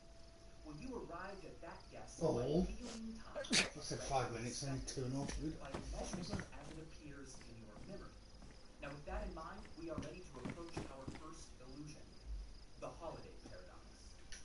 A 4-hour delay at the airport before your holiday can feel unbearably long when it's happening. But once you arrive, an exciting day at your destination can seem to fly by. Those feelings are all prospective timing. No. A week later, retrospectively, That's what I hate about this game, it just doesn't even work. and the day of sightseeing feels like a much longer, bigger part of your life. These are the Sell someone something and they'll be like, oh, it'll work in a few years. Which one you feel depends on whether what you are doing is empty or full. An empty activity is monotonous, unstimulating, unimportant. Whereas a full activity is packed with sensations, novelty, significance, context change, and challenge. Now, I experienced this during my 3 days in isolation. Stress and thinking While about I was there, where you're going now. time dragged very, very slowly. Yeah, that's what I said about being in prison. Time drags very, very slowly. Just 24 hours seems like a week. Look, being in a white room, in a white bed, look. It's hard to believe. They did 28 hours. 3 full days in that room. 3 days? Seems like something I've Yeah, and then when you look back on it, it seems like fuck. perspective But time at the time, when an activity it was is like full. fucking forever. You're not busy thinking about time. If you're not attending to it, you're busy with something else, well, you won't notice how much time has passed. But to understand retrospectively, Yeah, like how let's ask time flies when you're having fun. does time speed up as we get older? Yes. Many of you may feel the same way. It does. Looking back, my childhood No, it does. feels like Do you know why it speeds up as you get older? Say you're 70, how long is a week? and my 30s are going by If you're a week old, how long is a week? A popular explanation is There you go. proportional. I can answer it. It Oh, suggests that time seems it's a popular. It's the same. It's what I'd have said. I didn't know there was a proper scientific. Relative to all the time that came. Yeah, it's relative. Yeah. The year you lived as a 9-year-old was 10% of your entire. That's what I was gonna say. Yeah. But when you're 30, another year is just 3% of life. Studies have found. Put yourself in a white room for 3 days. You'll know about time then. Are retrospectively remembered as passing faster by those who are older. But decades? Yes. And while it's true that the older we get, the faster we tend to think the last 10 years went by, that only. Imagine if you're 1,000,000 years old. What's 100 years? Yeah, it's just nothing, isn't it? But if you're 1 day old, what's 100 years? Oh, A ages. leading explanation is that how long a duration feels depends on how many things in it can be recalled. In my normal life, lots of different things happen as well, during 3 days. But during the 3 days I was in isolation. Like the same with us talking. Suddenly, flipping 2 hours. Yeah, because when I said I was going to bed, it was 12:15. Look, it's now 1:45. So, how strange is that? And that doesn't seem like 2 hours ago at all. But then we've been speaking about interesting things, variety of different things as well. Because your brain cancels it out as well. Like if you have like, and that's why it's a torture. If you have like carrots every day, within a week it's torture. And you've got no choice but to eat them. Yeah. Over time, our specific daily perceptions of what happened conglomerate into generalized ideas You about can't remember everything. pain, moods, the big picture. Yeah, moods, feelings. And concepts are good. But women kind of know it. That's why they're a bit smarter than men. And they go on their feelings. Gist. But they can also obscure reality, which brings us to our second. It's also why women are not as good as men. A man is like a advancement on a woman. It's funny how the man is actually weaker in some ways, but also better. Overlapping blobs, and we impose concepts on It is one way a man's better. It's like I said the other night. You can have a village, 300 women, then leave one man. You have a village full of 300 men, how many women do they need? Periodization is the chopping up of time. I sort of forgot on my point, The Stone but the woman is more important, but also the man is more important as well. They say that a man has nipples because when you're first born as a fetus, you're a woman. And then you actually, depending on the fitness of the man apparently, the more stronger the man is, the more likely you are to have a girl. But a man is an advancement on a woman. I'm not saying an improvement or nothing, I'm just saying how survival of the fittest. Yeah, survival of the fittest. The different. It's much easier. It's much easier to be stupid in going hunt a lion than it is to be smart. Would you go and hunt a lion when you got a baby to look after? Now your baby's going to starve to death, and so are you. If I ask you to lay down on the floor of a Whereas if you're a man, and your missus says, "Go get me some food," you go do it because you're a bit dumber. But that actually also, I know I'm right. I know I'm right. A man is an improvement on a woman. And yet that improvement makes the man weaker. You have to sacrifice things. How can a man be so physically strong? It's because he's mentally weaker. Emotionally weaker, let's say it that way. And they improved it anyway. A woman has 250 facial expressions, a man has 50. I have even less. Oh, well, that's pretty good now. No, useless. I don't know. Fuck maths. But there is some truth in what I'm saying. Don't say you're useless. Concepts of two things. No. Wildly different times. It's natural to assume that a lot of things happened between them. And if a lot happened, the duration You tend to bring me 20 years later. I remember you from 20 years ago, and I'm like, I don't remember you. Must be bare of events, and so it feels brief. You see how we all want social acceptance. But Toronto died out 66 million years ago, and when T-Rexes began roaming the earth, stegosaurs had already shit now, because that's nothing to do with. To a T-Rex, the stegosaurus was even more ancient than we think T-Rexes are. Actually, that's an interesting thing that you said. What we think of as dinosaurs, when the Tyrannosaurus Rex died out, he said other dinosaurs have already been extinct for 14 million years. And we think dinosaurs. She's evil. I swear to God, when I see a picture of the Queen and I look at her eyes, she is one evil person. Seriously evil. It is surprising to learn that Anne Frank and Martin Luther King Jr. were also born in the same year. And if they were alive today, they would both be younger than the Queen of England. When Harriet Tubman was born, Thomas Jefferson was alive. And when she died, Ronald Reagan was alive. This is surprising to many of us because our concepts of these people are anchored to them as adults.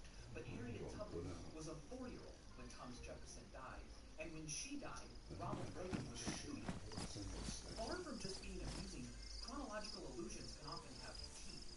America can feel like an idea fixed long before any of us by the overwhelming bulk of events that came before. But Barbara Walters has been alive for more than a third of And a lot of it is women are the way they are. And if you were 25, you have already Because of literally what he just said. Imagine if it's family teeth. If a man's doing anywhere near it. illusions may also be caused by what I call the construal level heuristic, a technique whereby we place things. But it just shows how your environment, And how people you're around conditioned. you and their Whatever you're told, viewpoints can actually have a massive impact on the choices you make then, for either the good or the bad. but it's like I said, it shows you're not making a choice. As soon as your mum says something stupid like, the man always comes first, well, you're no longer making a choice and you've just fucked your own life up right there and then. But you've not even done it yourself, someone's told you to do it and you believe it. Because that's what we do, because we're conditioned. Because if you, it's the same thing, like I was saying about the size of things and how big, for this whole galaxy, it's nothing.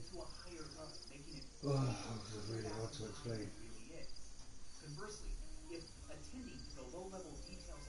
Yeah, if you've seen everything that was going on, your brain, they'll say, I hate people who think they're clever, they'll say, oh, if only I could use 100% of my brain at once. You use 100% of your brain all the time. And your brain filters it out and it shows you the 10% that you have a choice over. Right?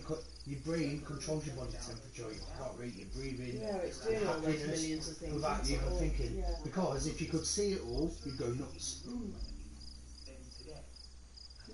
Seriously. Imagine if you could remember everything. Oh, you'd be out of your mind.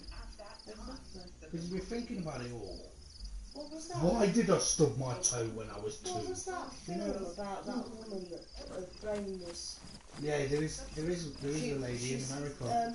She swallowed all that chemical, and it never got her anywhere though. It increased her brain capacity so much that she could see electric waves as she was walking down the street and everything, and it was driving her mental because she was not filtering out the lesser things. She was just seeing everything people like Asperger's all the time. or autism. You show them, you can take someone up with autism in a helicopter and they'll draw it perfectly. Even more perfectly than someone drawing it from a photo. Imagine that. How their memory. Now you know why they're crazy. Someone with autism. Oh, that's a better coat. Well, everything's fixed.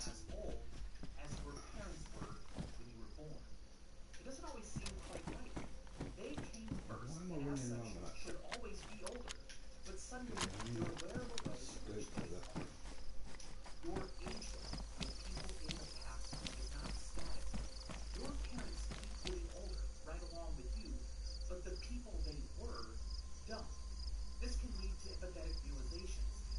This will make sense to you.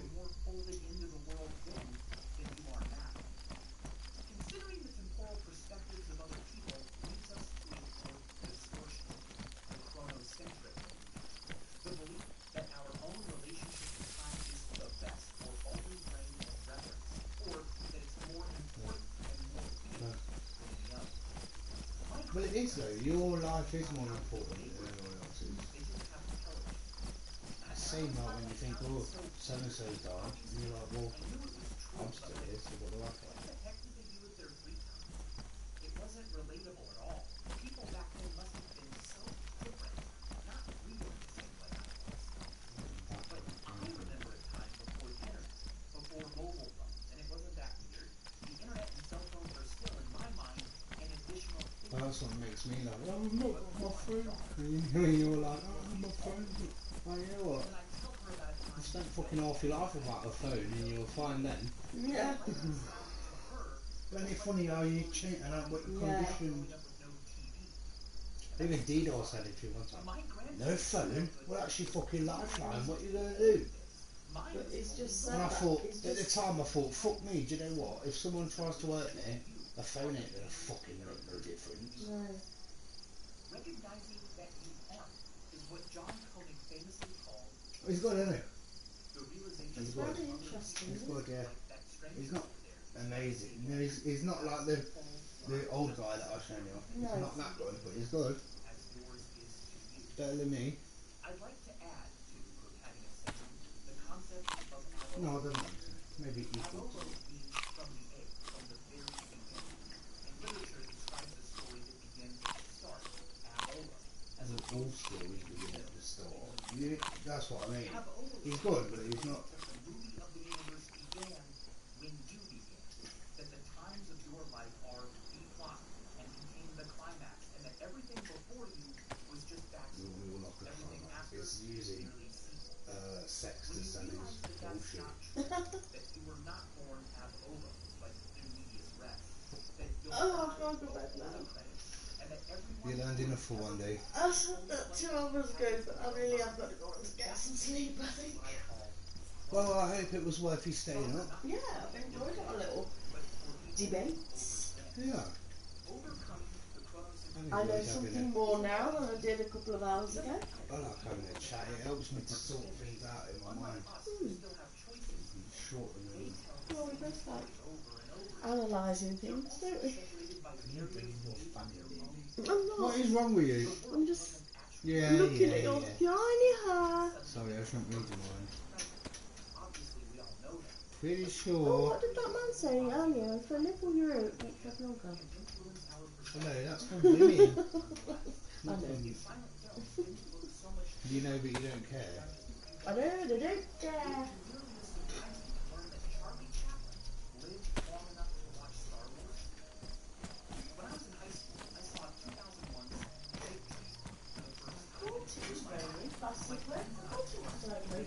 Yeah, the wind, still very windy.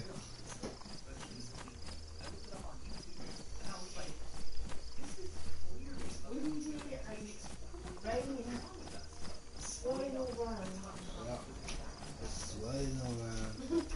It's all moist.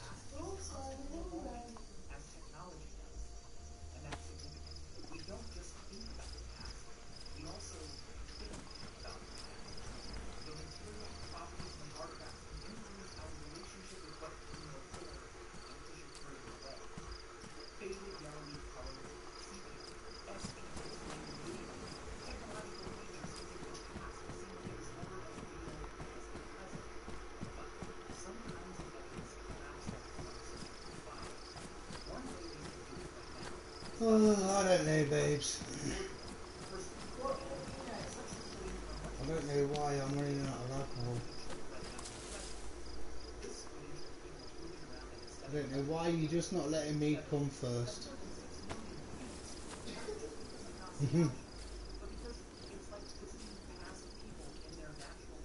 Don't forget, babes, the man should come first. Why are you not here giving me a blowjob or something, Emily? This is not good enough. And where's my dinner? Where's my dinner? I don't know why I bother with you. Isn't it funny though? The amount of ways that I can show you that it's wrong what your mum said, but it's also right. Because otherwise, I wouldn't be here, would I? No, because if I was that selfish cow who didn't do anything. Yeah, and you weren't making me no Do you dinner. like being looked after? Well, men are pathetic, yeah, so that's why they like that, yeah. I've just got it's not so much that they like it, it's that the mothers told them that that's what you need to look for in a good woman. Yeah. Imagine that. Bloody mothers, the things they Yeah. tell kids. Yeah, silly cows. But all because they want a shag.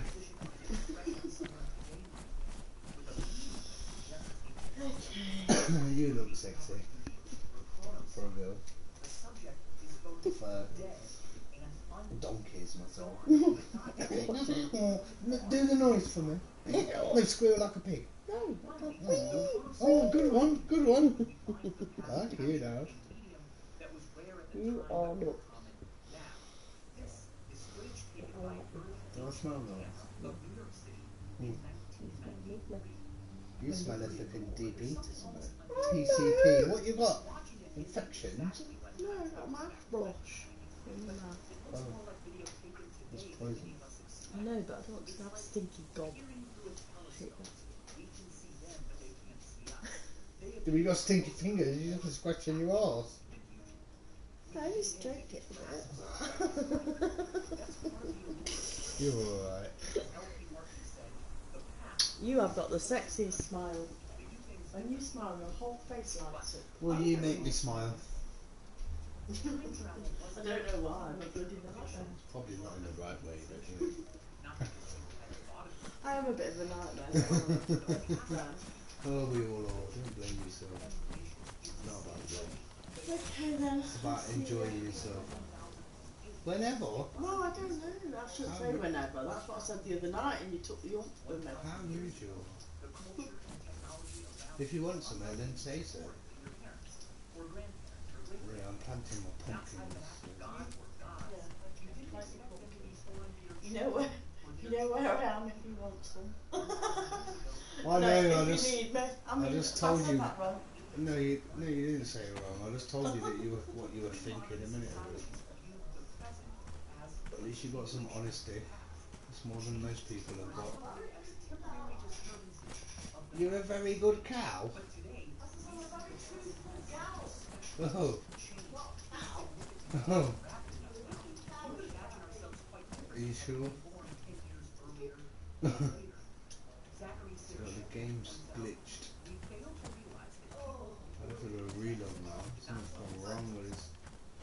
Who makes a shit game like this and sells it to people for £30? Fucking thieving bastards. Well, this is what you get hanging around with rich people. I'm thinking they're fucking smarter than them, and they're like, now I have to waste a fucking minute of my life. Wankers. Take these cunts to court and ask for my money back. Oh, never mind, babes. I have a plan.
That's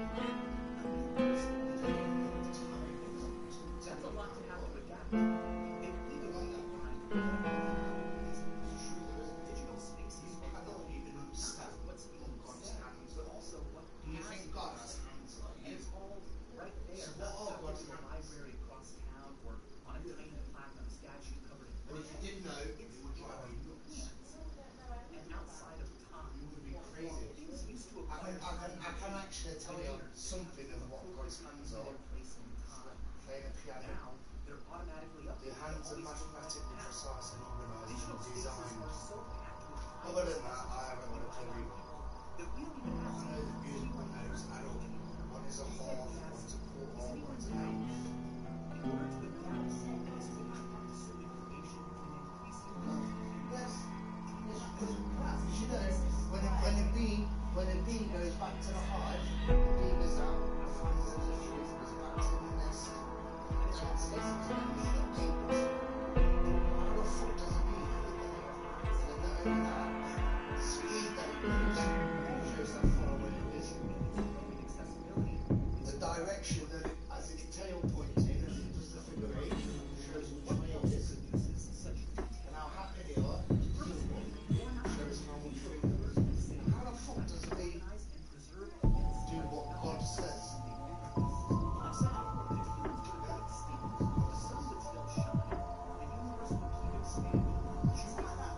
I will say there is a God. I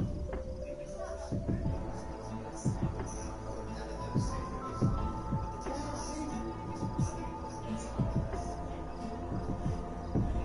Listen, look how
In the future, we will surely find other ways to overcome the negative side effects of the faster experiences we crave. The development of digital media that engage the other senses, more linked as they are with long-term memory, or that build content seamlessly. So could surgical solutions like removing the parts of the brain that make us not like news. Probably first, any anxieties will be recognized as a condition with medication. Now this is all to say that we live in a transitional period. The conquest of space includes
Where is it actually? Anyway, have you even looked at it? It's probably a pile of shit.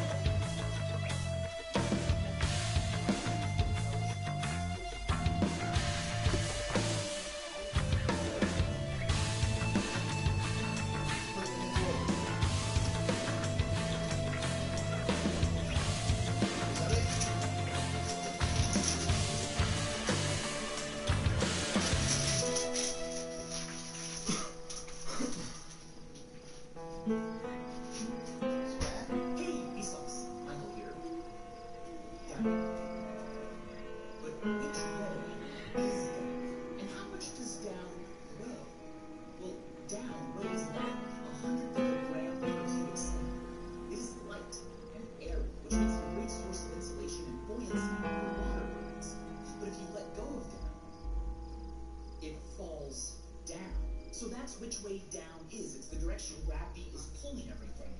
Now, for someone on the other side of here, my down is their up. But where are falling things going? Why do things fall? Are they being pushed or pulled? Or is it because of time travel? First things first, let's turn the sun into a black hole. We can do that using Universe Sandbox 2. This simulator will blow your mind. I love it. In fact, I love it so much, I put a code to get the game for free in the current Curiosity. If you're not subscribed to the box yet, you're missing out. Okay, look, for the purposes of this video, we want the solar system. And here it is. Notice that everything's moving pretty quickly around the sun. That's because the game sets that every second that passes for us is 14 days almost in the game. Change this to 1 second. We can see the solar system in real time. Notice that it almost looks like it's frozen. Even though the Earth is traveling around the sun at about 30 kilometers per second, it barely appears to be. That is how fast. Sure, it's worth. Anyway, let's go back. It is not currently a black hole. We can change that. What we need to do is go The Martin Centre's direct. I didn't see a choice on that bit. it doesn't change. All we make is radius. I hope it's not too big. Let's make its radius as small as we can. I'm hoping it's not too big actually. I prefer kind of choice. Now, let's look at the rest of the solar system.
Harder to stop than the plastic ball. The difference is in mass. The steel ball is more massive. It's more resistant to having its motion change. Mass is an intrinsic property. It does not depend on what's around or change from place to place. It can sometimes be thought of as the amount of matter something has. Your mass is the same regardless of where you are. On the moon, on Earth, in the middle of intergalactic space floating around. But all of this said, mass does seem to care about what's around. Mass loves company. Things with mass and or energy are attracted together by a force that we call gravity. The feeling of gravity is just pure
the surface of the Earth would be attracted with the force it's detecting.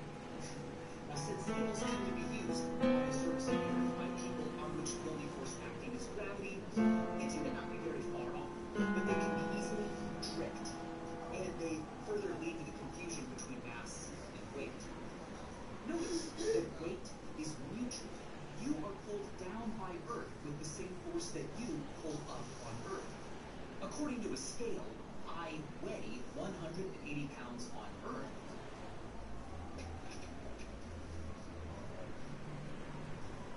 And the Earth weighs 180 pounds on me.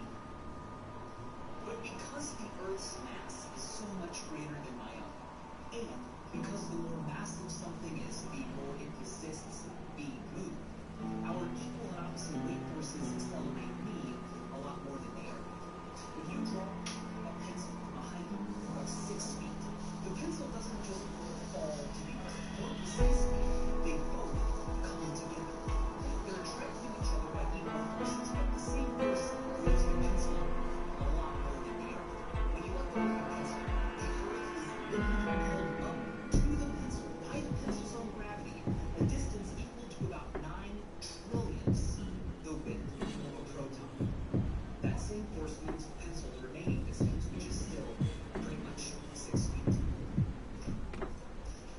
At the height of the International Space Station's orbit, you and Earth are attracted about 10% less than when you're on the surface, about 8.8 times your mass, but not zero.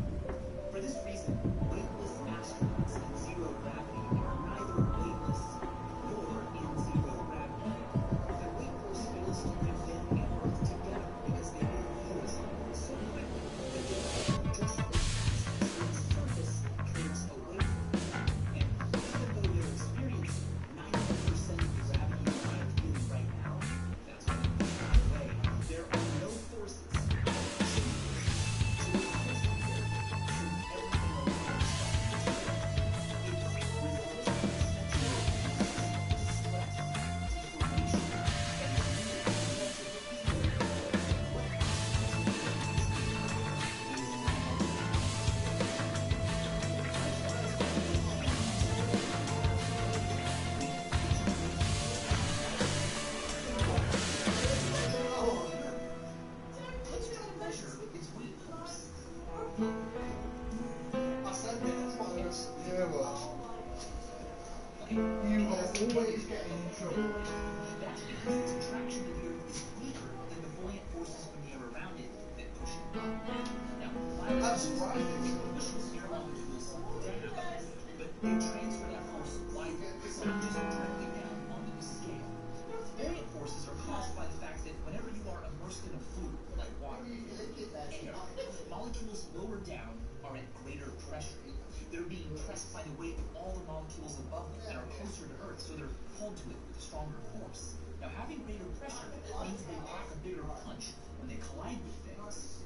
So, horizontally, those collisions cancel out, but vertically, the stronger collisions from below win out, providing lift, buoyant force. Now, this even happens on your own body. Across its surface area, air lifts you with a force of about 1 Newton, which is equal to the weight force from an outlet. So if you weigh yourself in a vacuum, you would weigh about this much more. But that's not all. Earth's spin causes it to bulge at the equator, so the closer you are to it, the further you are from Earth's center of mass, and the less actual gravitational weight could be. That is always changing. I mean, where is Earth's center of mass? It would always be the same as Earth's geometric middle if Earth's composition was uniform. But Earth contains pockets of massive rock at different depths. Water, mountains. It's got moving, changing insides. I'm surprised. I'm sure it was like, well, it was 37 pounds for all three of them. Everything. So the